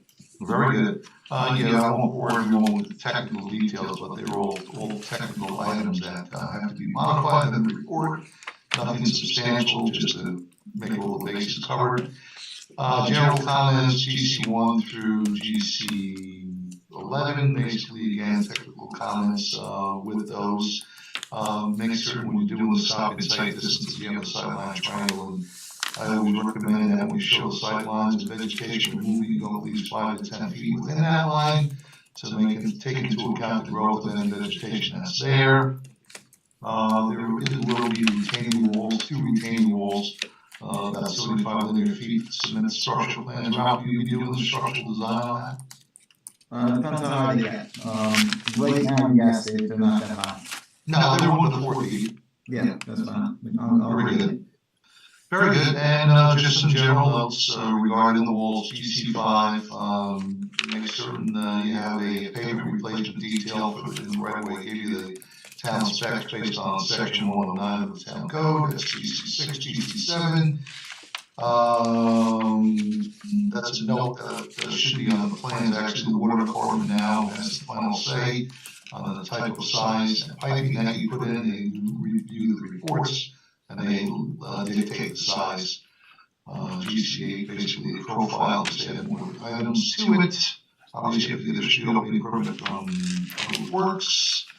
And you still have to submit a subdivision map. I did not see one, which hopefully incorporates all the wetlands and proper flagging that Dennis has talked about just recently. And provide copies of the OWTS, that's the on-site wastewater treatment system that's approved by the county as well. And those are my comments for tonight, Mr. Chairman. Okay, thank you, Bob. Any comments, questions from board members? Yeah, I have, I'd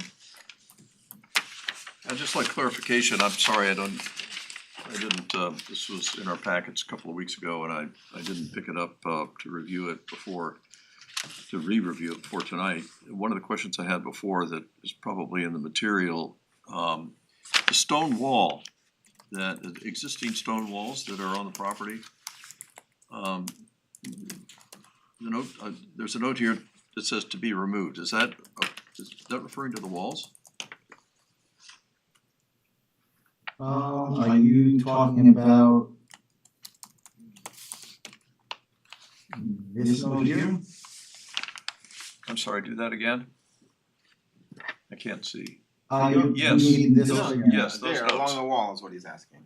Yeah, that's the Yeah, barn, the- and this is the wall, I think. Yeah, The barn is gonna be removed, this stone wall will be removed here. I think this to be removed is referring to the driveway or path. It's not really gonna be removed, it'll just be left to become overgrown. It's within the buffer, so they're really not in there. okay, and then there's a note on another smaller stone wall, which is below that, says to be removed, will that one be removed? Right here, yes, that one was planned to be removed. Okay. How old are these stone walls? Couldn't answer that question. You know, I assume they're all, I don't know. yeah, because at the top of the property, there is what looks to be a foundation for what used to be a house or some sort of utility building, which it looks like it's a foundation, that square, that, no, to the right, yeah, right up in there. Yes, It looks like it's part of a, you know, like a historic, I don't know how far back in history it goes, it sounds like you don't either, but, you know, I'm guessing that that's part of some previous history of the site that might also be linked to the stone walls that are on the property. But you're not planning to remove that foundation either, are you? no, we're not gonna remove that foundation. we're not proposing to do anything within the buffer, the wetland buffer. No construction, but what about clearing and any clearing that you'll be doing there? We don't plan on it, no. Can't do it without a wetland application, if it's within the Right, buffer. and it's interesting to just refer back to comments regarding meadow. That is like a mixed wet meadow community. There's really not much in the way of woody growth, so, you know. That's why I had to put pin flags in, there was nothing for me to tie flagging tape to. Right. Okay, got it. Well, because I was beginning to want to think about, a clearing and grading limit line for the property, but it looks as though the buffer is so extensive on the property and there's and there won't be any activity in there because it's a regulated buffer, that maybe we don't need a clearing and grading limit line on the property. That buffer line would suffice for our purposes? It could. We generally put a note on the subdivision map that says obviously any clearing in the wetlands, we need planning board approval, so that's always put in, and that would be a built-in clearing rating automatically because it's a wetland buffer. And I guess the only other issue is that you might have a clearing and grading limit line just for the construction itself. I guess sometimes we do that as well, just to make sure that the construction is retained within a certain area. But that's I think the building department does that. I don't Yeah, we have them show limits of disturbance. Right. Okay. Any other thoughts? Okay, is there a motion to move this forward to a public hearing? I guess would be sometime in January, So moved. okay? Yeah, let me just, so we have not approved this yet, Oh, but we can anticipate that we approval. can anticipate that it would be We're just shut down. January 2nd Ooh. with a December 11th deadline Um, for submission. okay. Did you hear that, Ralph? Yeah, January 2nd meeting, December 11th deadline? Yeah. Yes. Or if if you're still celebrating from the New Year's, if we wanna go 2 weeks after that, you can do that too. Hopefully that should be okay. Okay, so is the motion then is to schedule a public hearing for January 2nd?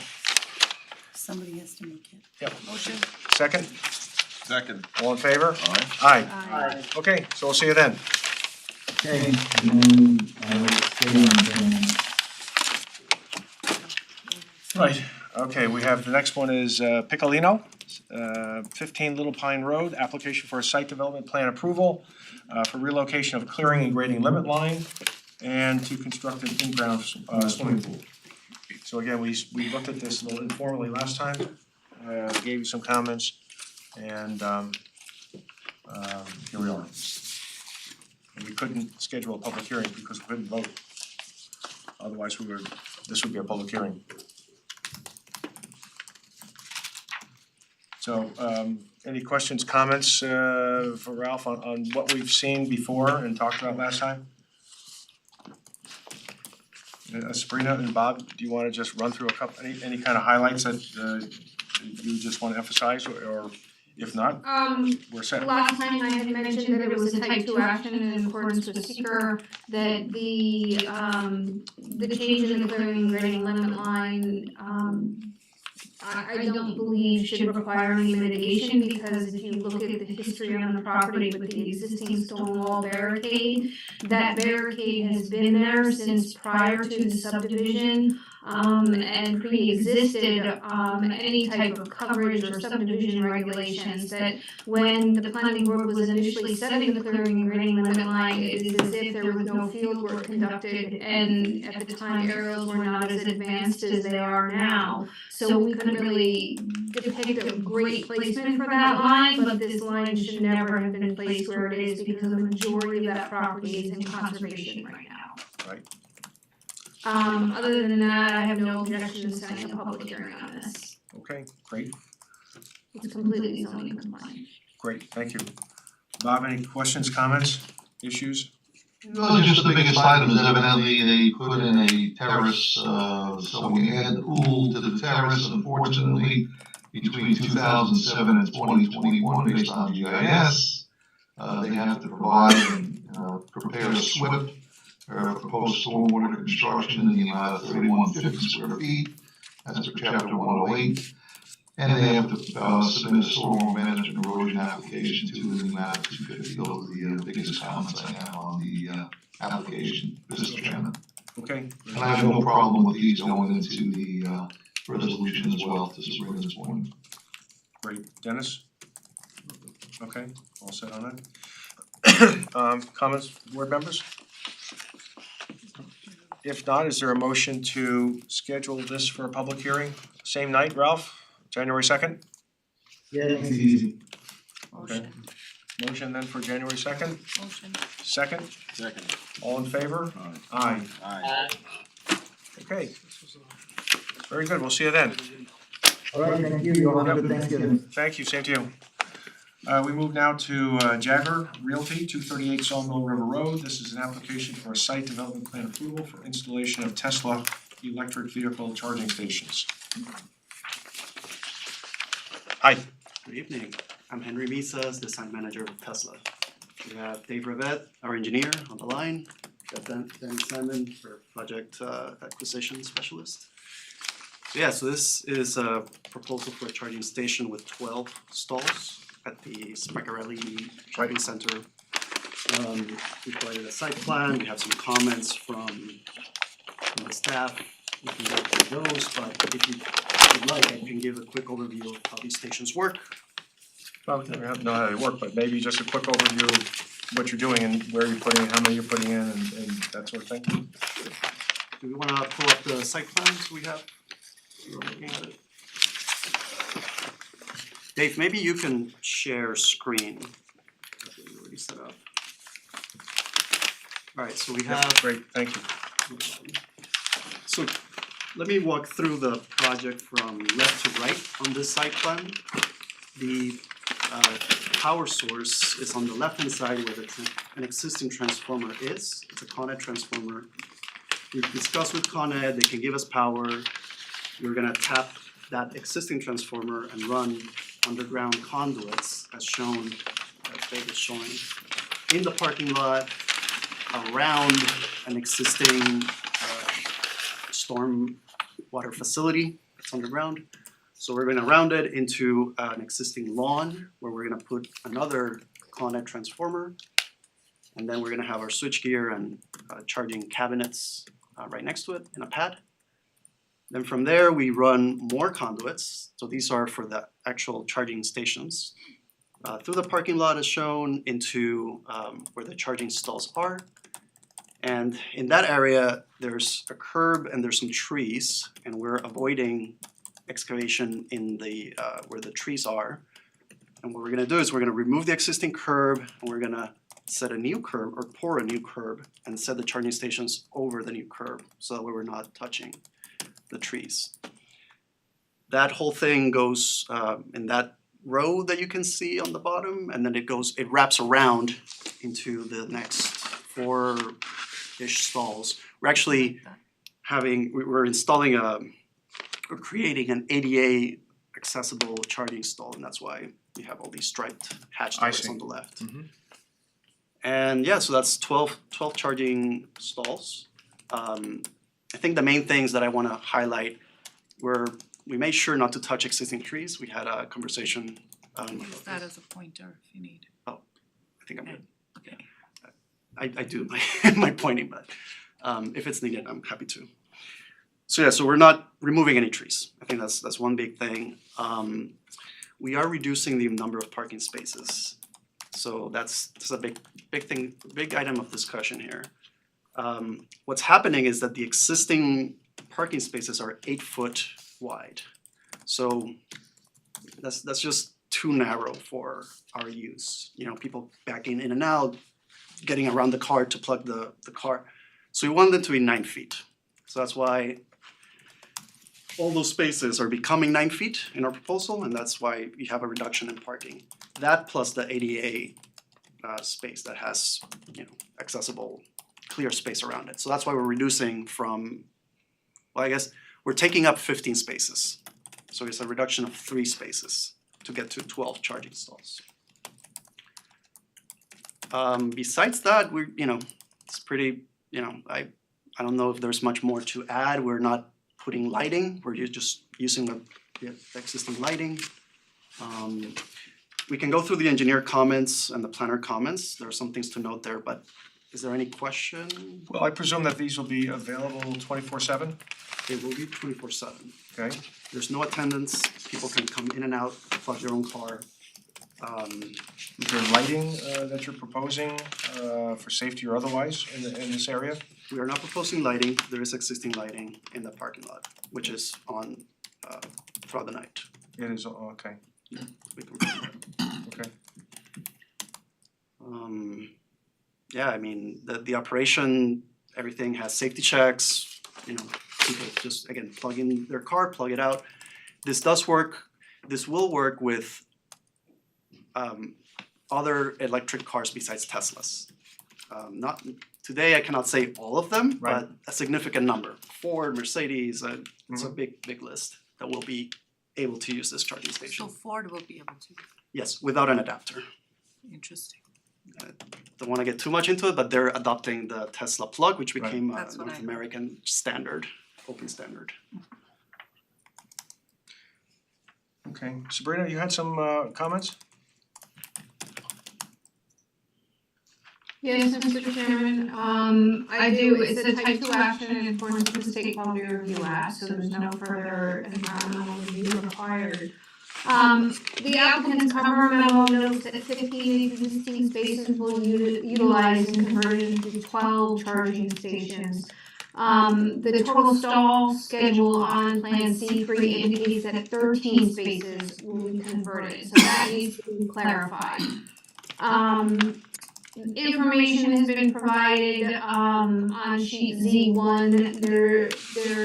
The application is not applicable to the residential uses on the second lot.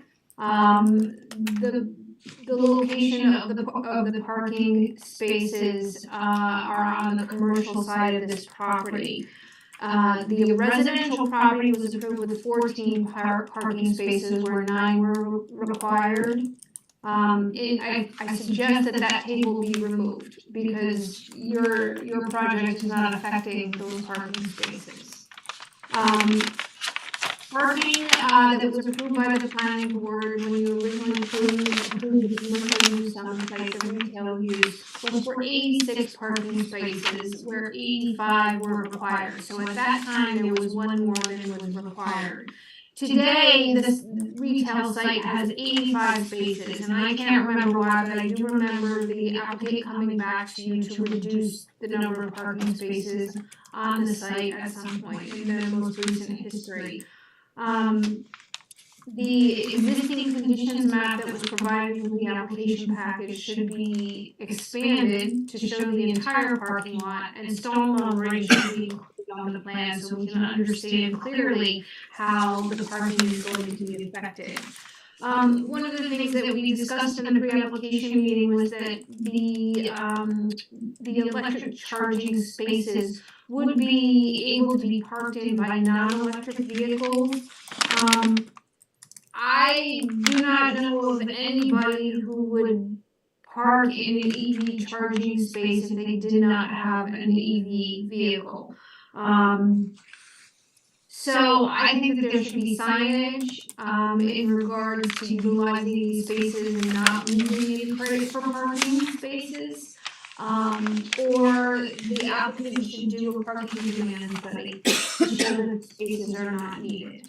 Because we're reducing going from 85 spaces to 83 spaces. And some of those spaces that will be occupied by the 13 occupied by the electric vehicle charging stations are not gonna be open to everybody.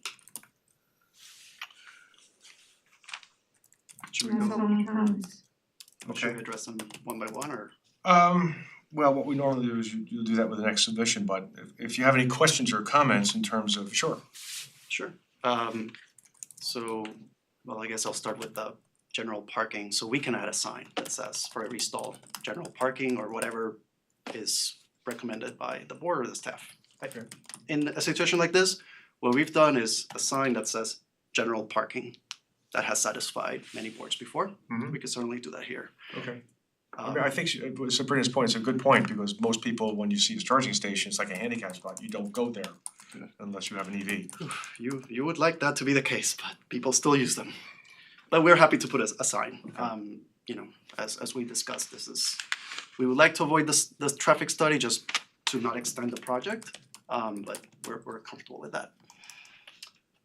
I'm sorry, I forgot all the other items, but Dave, if there were some that were typos, and I don't know, Yeah. Dave, if you wanna go through them, but Those, you know, we can those- address those in yes, the yeah, next absolutely, revision. Exactly, That's not a exactly, yeah. And if you're gonna do a sign, I appreciate that, if you could just provide some specifications on the sign in your next submission, that would be helpful.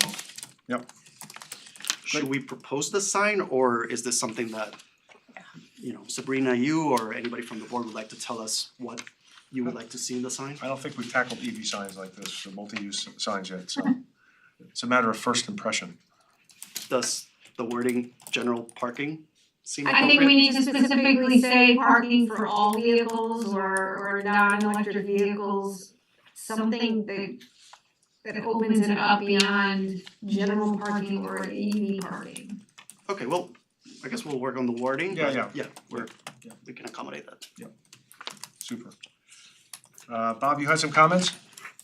Yes, Mr. Chairman and members of the board.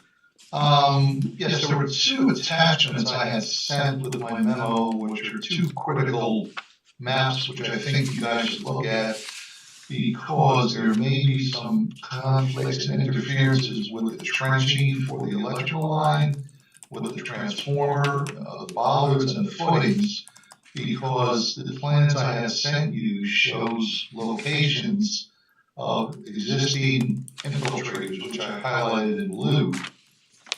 So, it seems to me, based on what I can see, there's definitely conflicts with those being placed over those, and obviously they cannot.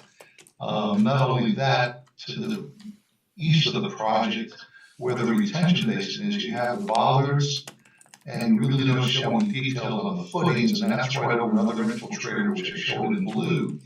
So you really might want to draw this on your plan, guys, and make certain that there's no interference with this. And I would recommend that you do some deep test holes to make certain when you build it, you're not on top of these infiltrators, because that could be very problematic.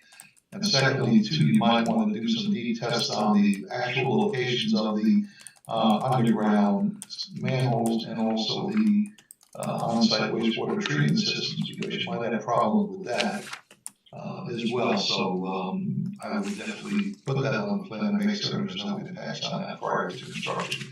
That could be problematic when your contractor starts.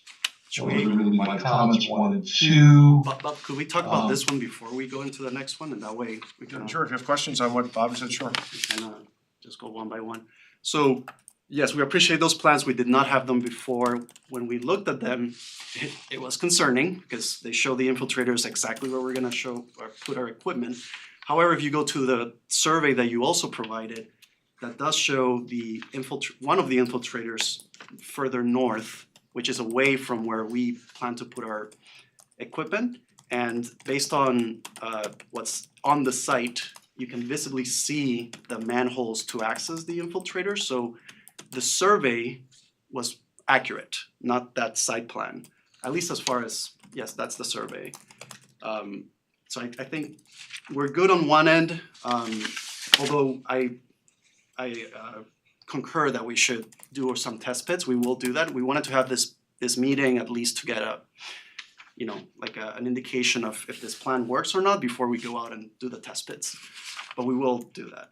Well, also too, there's some infiltrators on the east side, right by the detention basin, so you might want to be careful about that. So And that's. let me draw, if you keep that up, let me show it up, let me annotate. Wait now.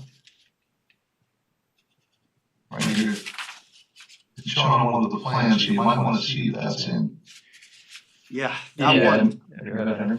yeah, that one, I did not see any evidence of that one on site. There's no cleanouts or manholes. I'm suspecting that's not there. However, we will do a test bit to verify that.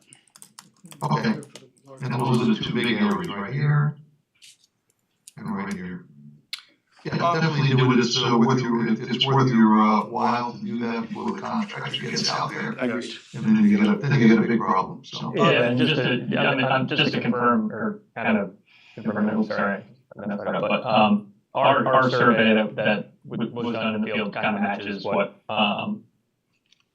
that survey that we were just looking at, so we, our area here, we're proposing our equipment should be clear, but again, like Henry said, it would be tested and confirmed.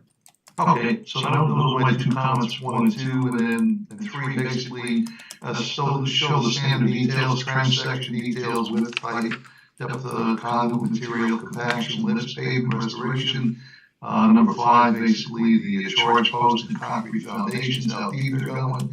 That's gonna be required for the BP as well, and then 6, provide sign schedule, which includes the following A through F. You might wanna include the signs that Sabrina is looking for on that schedule, so everyone knows exactly where they are, the placement, the location, and the footing. One thing I did note, where you show an elevation, like comment number 3, you show an elevation of, I think, which is like 7.5 feet higher than what's there. Is that a typo? I think there was some minor confusion. I believe it's in regards to this comment here. So this was just the square footage, the area that we're kind of impacting with our equipment. And I believe what your review was saying that we were raising it up in elevation. Oh, you're right. Because we're so close, but yeah, it was just I think a confusion with, this is just the square footage of what we're impacting. Okay. It would be at basically the same level as it is now. Okay, thank you for the clarification, that's my bad. No problem. Okay, that's my comments, Mr. Chairman. Bob, I had a question for you. This is going down memory lane, but where you drew in here, where we have those spaces that are going to be used for the charging, my recollection was beneath that is the sewage disposal area. And that it was actually built up, it's almost like a bridge or cantilevered out over these retention areas. So I don't recall exactly, but it seems to me it was a very unusual situation that we had, and I think that's what was approved. So the question I have is, and I think it's just one just to confirm with engineering, if that is the case, EVs are heavier than regular cars. We just gotta make sure that the engineering of whatever was built there is sufficient to take the additional weight of 12 additional EVs in that area. So Are you speaking of the galleys that were put in for the on-site wastewater treatment system? Yeah, yes. Yeah, that's up here, they outlined it. Let me just. Oh, I'm sorry. Yeah, that's okay. It's up there. There's nothing in here? No, that's where all the galleys are, yes. Okay. No doubt. Okay. Yeah, they're all concrete galleys, are stacked. You have the asphalts on those, right? I believe, and you make certain that it's clear, but they are pretty sturdy. Mr. Chairman, they're all concrete, I'm sure. No, I think they should be fine. There's no copper probably, but just to be sure, we are talking about extra weight, and we've had some, I guess, situations in the city that might be traceable to the extra weight of EVs, parking garages, et cetera, so let's make sure that we don't have a problem. And I would suggest that we, just as a courtesy, refer this to the Millwood Fire Department just for their thoughts and issues that they might have with, I don't think there should be any, but they're the experts in terms of, I think, charging stations and electric voltage like this. Makes sense. So the referral will be as part of the site plan approval or as part of the building permit? Probably we do it earlier, be site plan. Yeah, How they're would fast. how would that work? Would you guys handle that, or is that something that? We would just send a note and ask them to look at the plans and go out and meet with you perhaps, consult with you. But we would expect that we would see probably a couple paragraph letter just saying it's okay and we're all set. Okay, sounds good. So I have a question about how these things work in terms of customer demand and time of use and so on. Is it anticipated that you're going to be putting in its total 12, is that right? 12. That this would be, and we're taking away 3 spaces in order to put in the 12. Mhm. So should this be considered as an added demand, parking demand, because it's a use that goes beyond the use of the property, which has its parking ratio in place with respect to the stores that are there? Is this going to draw more cars beyond the demand that the stores might require, and therefore end up being a problem because there aren't enough spaces for the existing purpose? Do you have any data on how this would work? It's a good question. I wish I could give you a formula for this, but I can only speak from experience. We do these at, like the best example I can think of is Wawa's, like just convenience stores. We just take up their parking, and these are busy stores. And we don't have problems with that, like creating more demand than the stores can take, just using existing parking. I would view it as people that come here to charge to this specific shopping center are gonna be patrons of the shopping center. So from our point of view, these are people that would come in to shop, and at the same time they're charging. So what's interesting to me is that that would depend on the nature of the shopping trip. Because some of these trips are, I'm gonna go pick up a pizza. Or, I'm gonna pick up my dry cleaning, that's what, I think there's dry cleaners here, used to be dry cleaners here. That's the nature of the shopping trip, which is just in and out. And so unless there is a really, really, really fast charger, these folks are probably not gonna take the time to hook up their car in order to get a quick charge for that short of a stay in the shopping center.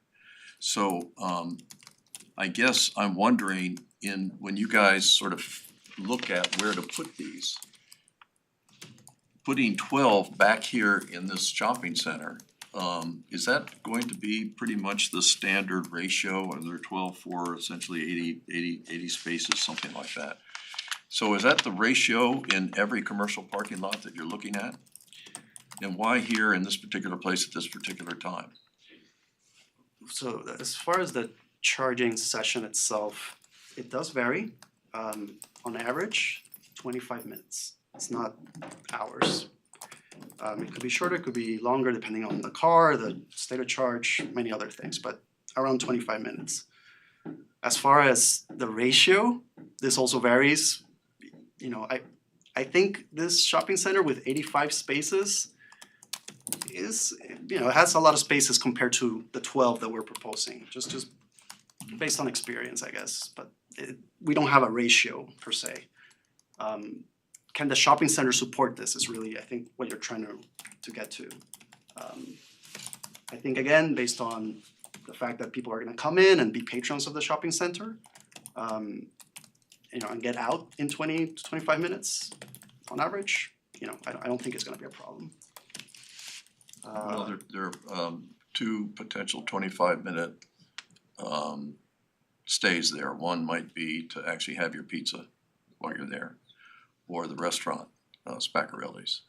Otherwise, I don't think that there's a 25-minute stay, unless I'm mistaken from what I remember from the shopping center. So I guess I'm not yet suggesting that we have a parking demand problem here. I can't see somebody driving to this site and not doing business here, but just, or maybe I'm wrong, not wanting to do business here, but putting their car here in order to get a charge, only to get a charge and not shop here. Do you have that happen at other locations? I mean, sure, there's gonna be people that plug, watch a movie in the car, or just not get out of the car, but most people will go and, based on, like, at least the way that I charge when I use my electric car, I will get out and buy a pizza or do something, Was there something in your write-up that mentioned the proximity of this to the Taconic, and that you thought maybe traffic would come in off of the Taconic and charge? Yeah, as To far Tom's as, point, so that would be something over and above what we would normally see just for the stores. I guess this is addressing why this specific location. Right, you got Route 100, you have the Taconic, which are Yeah, main thoroughfares. I would say, yeah, there's gonna be, I mean, a big chunk of the people using this station are gonna be people that are traveling in the Taconic. Mhm. So yeah, to an extent, yeah, we will draw traffic. I mean, So is there a way, I mean, there's some sort of something on your GPS or something when you have your EV that tells you that there's a location, you know, within the next 15 miles or whatever, and it kind of beeps? yeah, to explain it really fast, the car itself will tell you where you should charge based on your trip. You can always decline it or whatever, but the car will navigate you.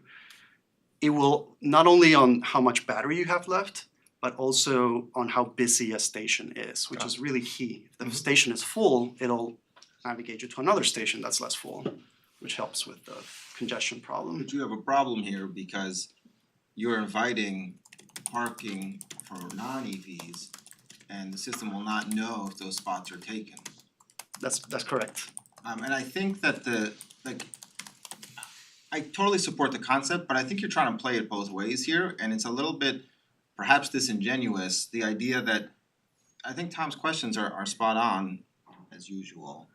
And either you think that there's enough parking here to support 12 EV charging stations, and it's a non-issue, or you think you're gonna be drawing people from outside to the space.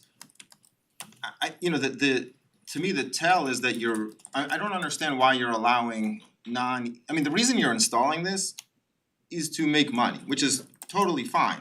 But if you allow non-EVs to park here, you don't get the money, right? The parking otherwise is free, right? And so I don't understand why you're allowing non-EVs to park here. That seems actually unusual. Wait, is there even a fee? There's no fee. Yeah, there's no. There's no fee to charge? No. The charging Mechanism doesn't, it's built the into kilowatt hours are charged, but we're not charging For the for the space. use of the space. if Sure, but that's what you mean. who pays for the kilowatt hours? The customer will Right, pay so there's for a the charge kilowatt to hours. there's a charge to charge. Yeah. Right, but if you park there without an EV, you don't pay for the space. Correct. So why are you allowing non-EVs to park in these spaces?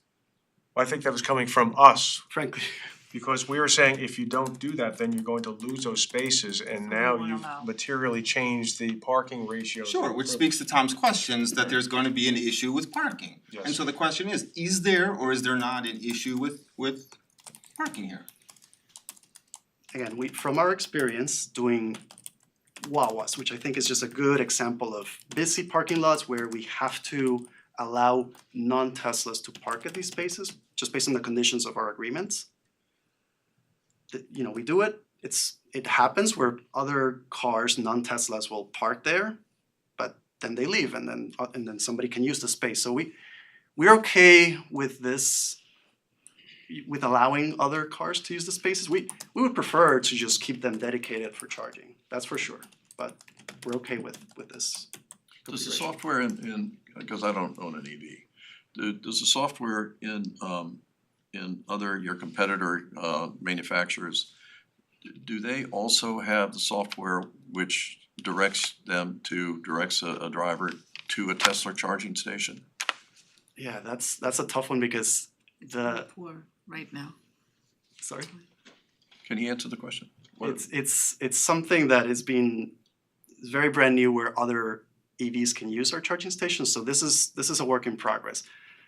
I don't think at this point the other manufacturers have that software, but I would assume that that's something that's gonna It would have to come from integrated. you, because you control well, maybe it doesn't. The location could be known by anybody, but the occupation of the spaces would have to come from your software, because you're the ones who are monitoring the use of so Yeah. I guess I don't know where to go with this, but I'd feel a little bit more comfortable. I live over in Millwood, and the Millwood parking lot for the grocery store and drug mart, and that parking lot gets to be really, really full, especially on Fridays and Saturdays, and this time of year it's just nuts because everybody's shopping for the holiday. I mean, it's packed. And that's just for the stores that are there. And I guess I would be more comfortable if we understood the utilization of this lot. And I guess I don't know, it'd be good to know what the existing parking ratio is with the amount of retail that's there and the number of spaces, cause we have standards for these things, and maybe, you know, maybe the ratio provides you some relief in this situation where you can say, well, okay, we can afford to sort of loosen spaces. I'm not suggesting that I'm not suggesting that it's gonna happen that all of a sudden at the same time 12 people are gonna pull off the freeway and occupy all these spaces to charge their cars. And they won't be able to anyway because the space, some of them will be used by other people, you know, who don't have EVs.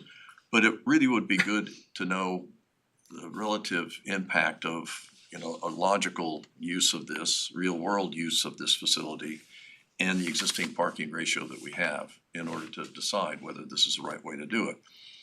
I mean, if this satisfies, if 12 spaces satisfy the demand, it might be better, your demand that you anticipate.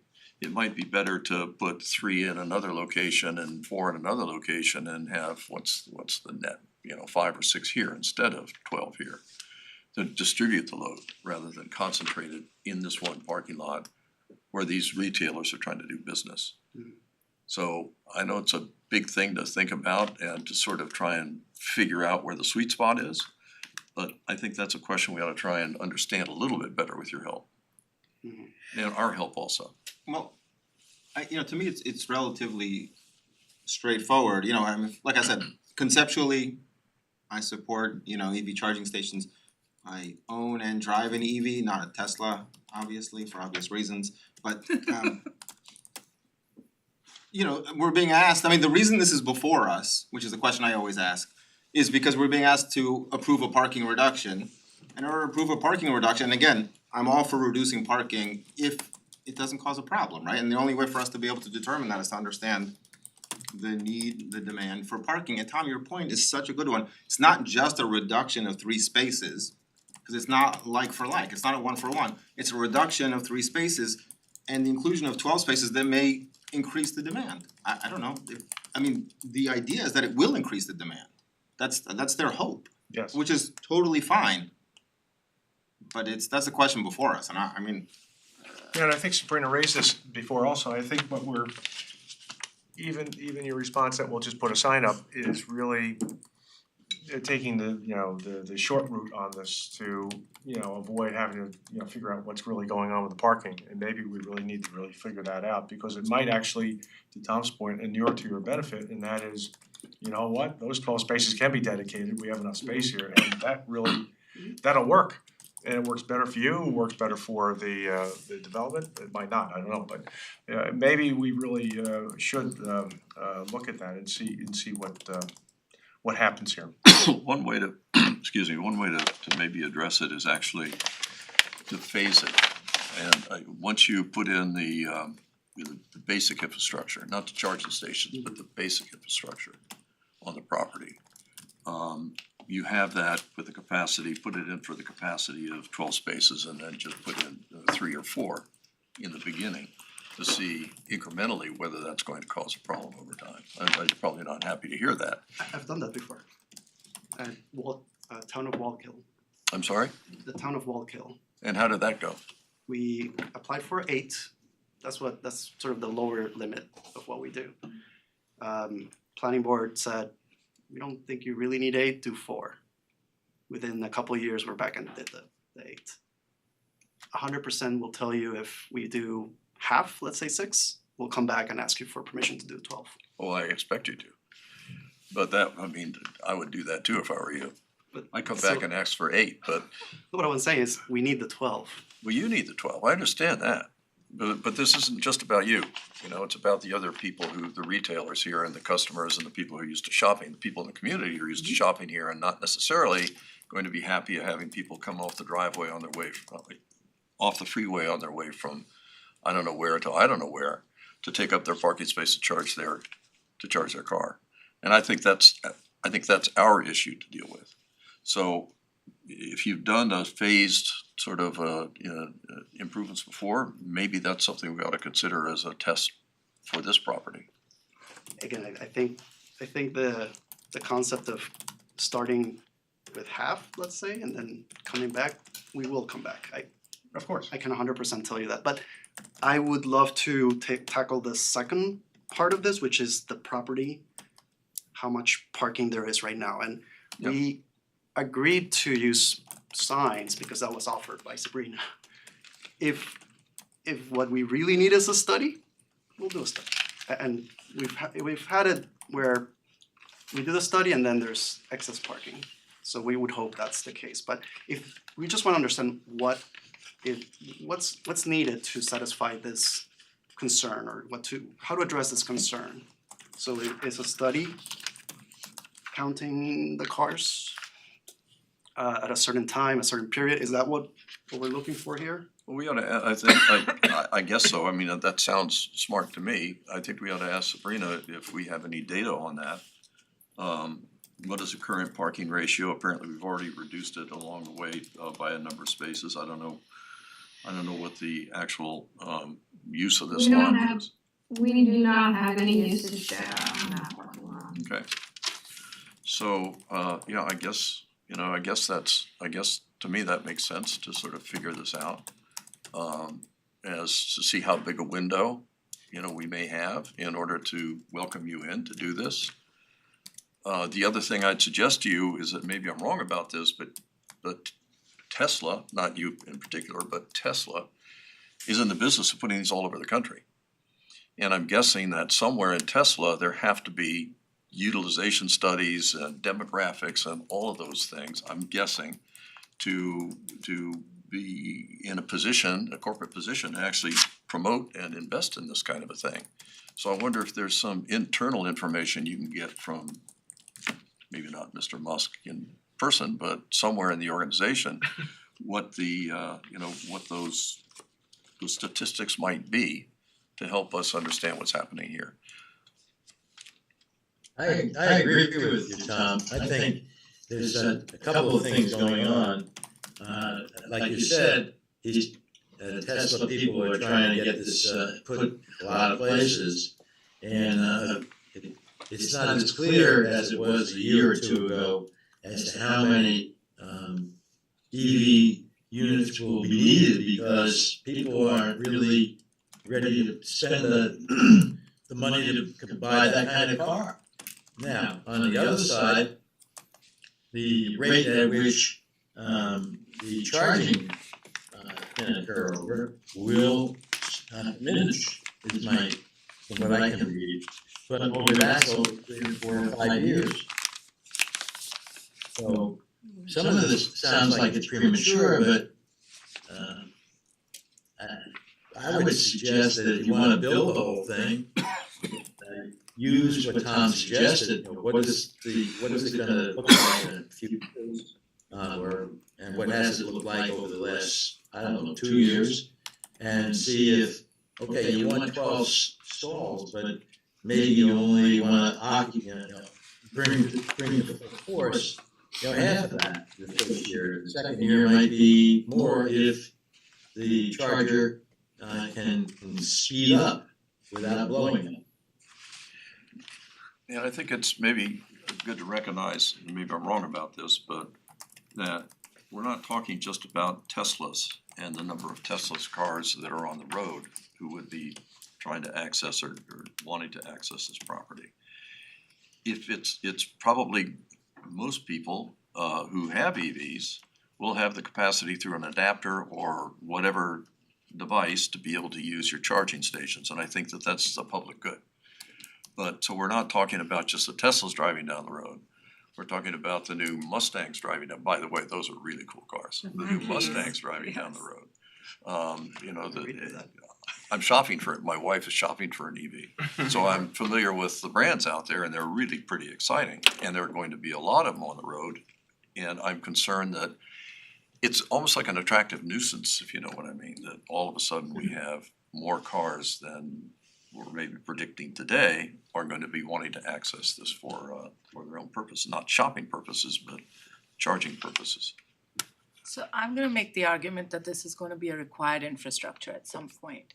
And what we're asking is, let's find how our town is not gonna have a negative negative impact in this particular location. And I think the best way around it is if you're open to the parking study, that's the simplest way for us to solve the problem today.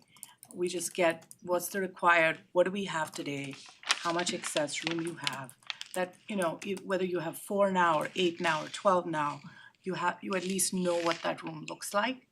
This is going to become required infrastructure. And, these are conversations you're probably seeing village after village, town after town, and there's going to be resistance. At some point, it's going to be like a gas station. And that's why the Wawa, right? That we're going to need to go and get our cars recharged. And so I think right now it's going to help us if you do this parking study, and it just clears the road for you and for us. Well, I think it helps. So we talked about the tough things, but we haven't gotten to the really tough stuff. Dennis has his comments too. He's Trees. all about the trees, exactly. I'm no Exactly captain in right. the industry, I'm just a Lorax, so here we go. May I just say, we will agree to the traffic Yeah. study, let's do it, let's get that out of the way. Yeah, okay. And work with our town staff to help you frame To that. define, perfect, Yeah. yeah, I've done traffic studies before, it would be great if we can direction them, Yeah, What- what we're otherwise looking we're just all hand waving. 100%. Yeah. Thank you, Mr. Chairman. So just from reviewing the plans, the first two comments, there was a note, the contractor to coordinate final planting design with owner and Tesla PM prior to construction. I didn't see a quote unquote planting plan, so I didn't know if that was an error or not. Just in consideration, I understand there's a generic mentioning when it talks about, reseeding and, the contractors just to seed and straw disturbed areas. I like to see just, what those candidate mixes would be, just really for verification that, it's something that would work, something that's not, inconsistent with the area, et cetera. And also with, I guess, regards to the remainder of note 6, so this is when we get that to the trees. So I think when you had first met with us, and I didn't know at the time specifically this existed, but I had a feeling that, the trees, obviously upon first appearance, you just go into, a paved area, and then on the perimeter, you see like what's landscaped. But knowing that this, living in the area, knowing what that used to look like, and that obviously it became expanded as a shopping center, probably had a resolution associated with it, and it certainly did. And so those trees really represent replacement plantings for the approval of the shopping center. The particular species that's planted there, it's just one that looks like it's these Callery Bradford pears, which were listed on the landscape plan that I found that is associated with the resolution from 1998. They're a hardy tree. That's kind of what my summary was. I mean, they're popular street trees. They seem to do well in terms of not being susceptible to disease. There are some that I've seen, when they get bigger, have suffered some damage, just like from wind or limb loss, but it doesn't necessarily kill the specimen. It's just, sort of like a landscape appearance.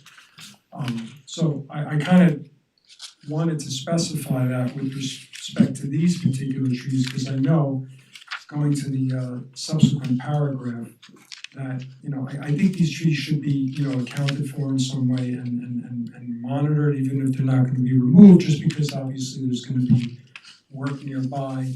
And, sometimes, as I was sort of mentioning before, they could, over time, or not until and over a period of time, sort of show consequences, suffering, damages, et cetera, from work after it's long been completed.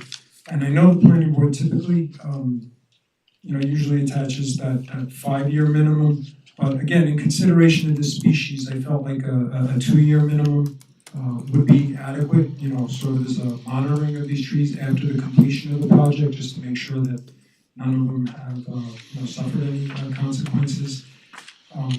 If that's to occur, then of course you're gonna have to do an assessment prior to construction, so you can determine what the baseline is, for each of those trees. And I just recommend obviously somebody qualified, typically an arborist or, RLA, would complete that, so we know what we're looking at.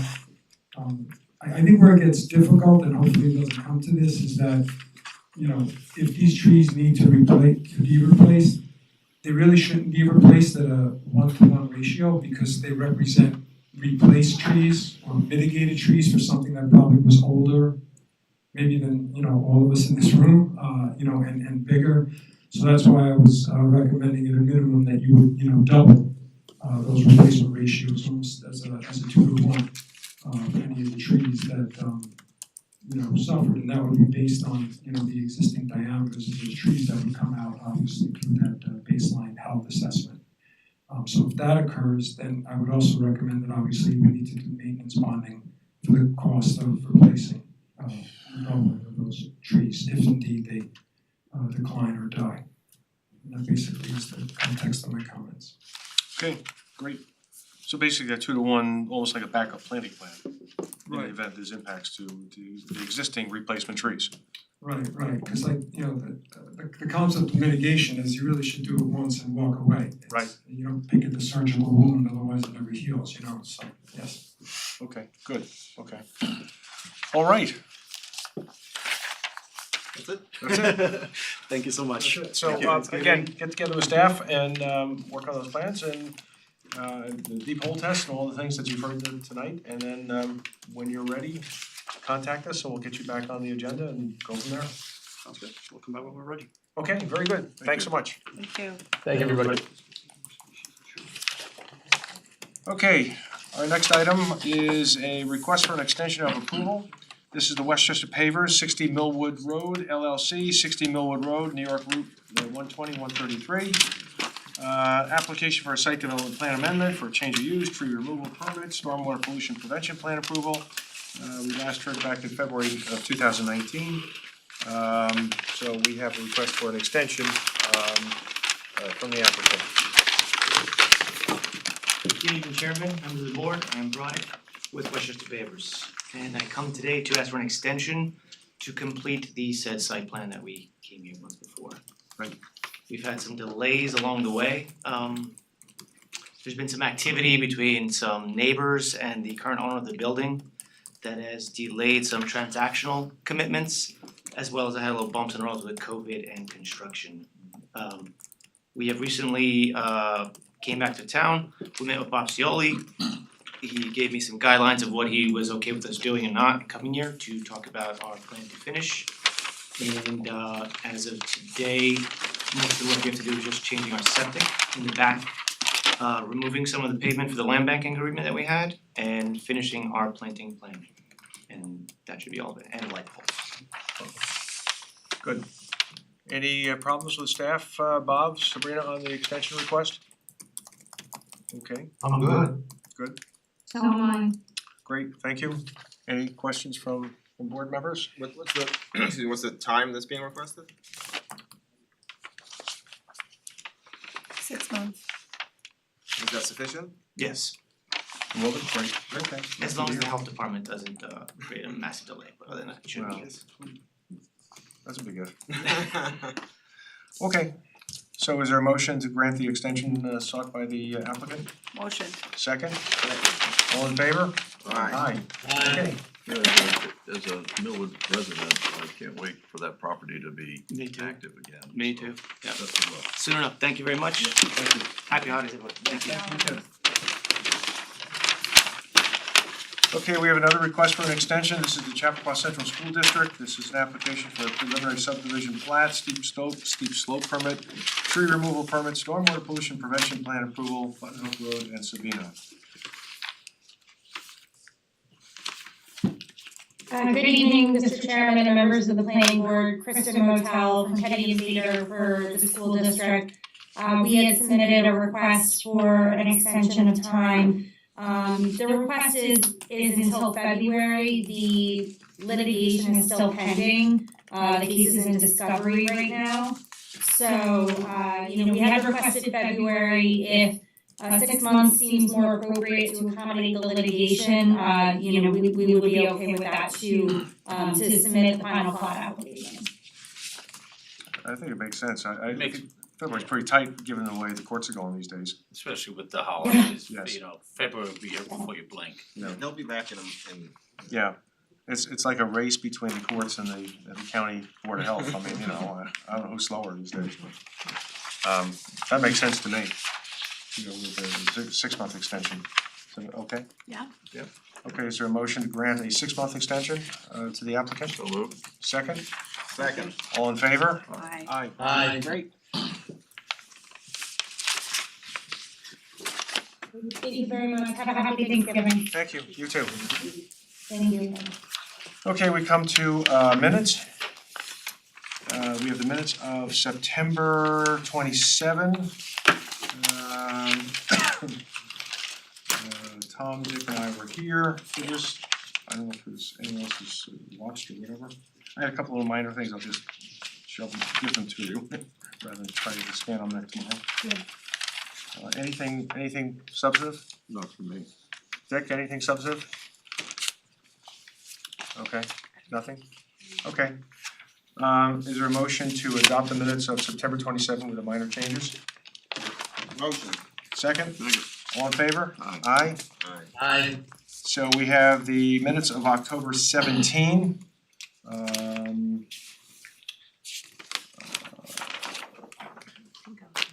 Yeah, I don't think so, yeah, so again, any substantive changes or observations or whatever, if not, is there a motion to adopt the minutes with whatever minor Smith's changes that we might have? Do you have changes? No minor, yeah. Is there a motion to adopt them with those minor changes? Motion. Second? Second. All in favor? Aye. Aye. And then Aye. finally, we come up with the minutes from November 8.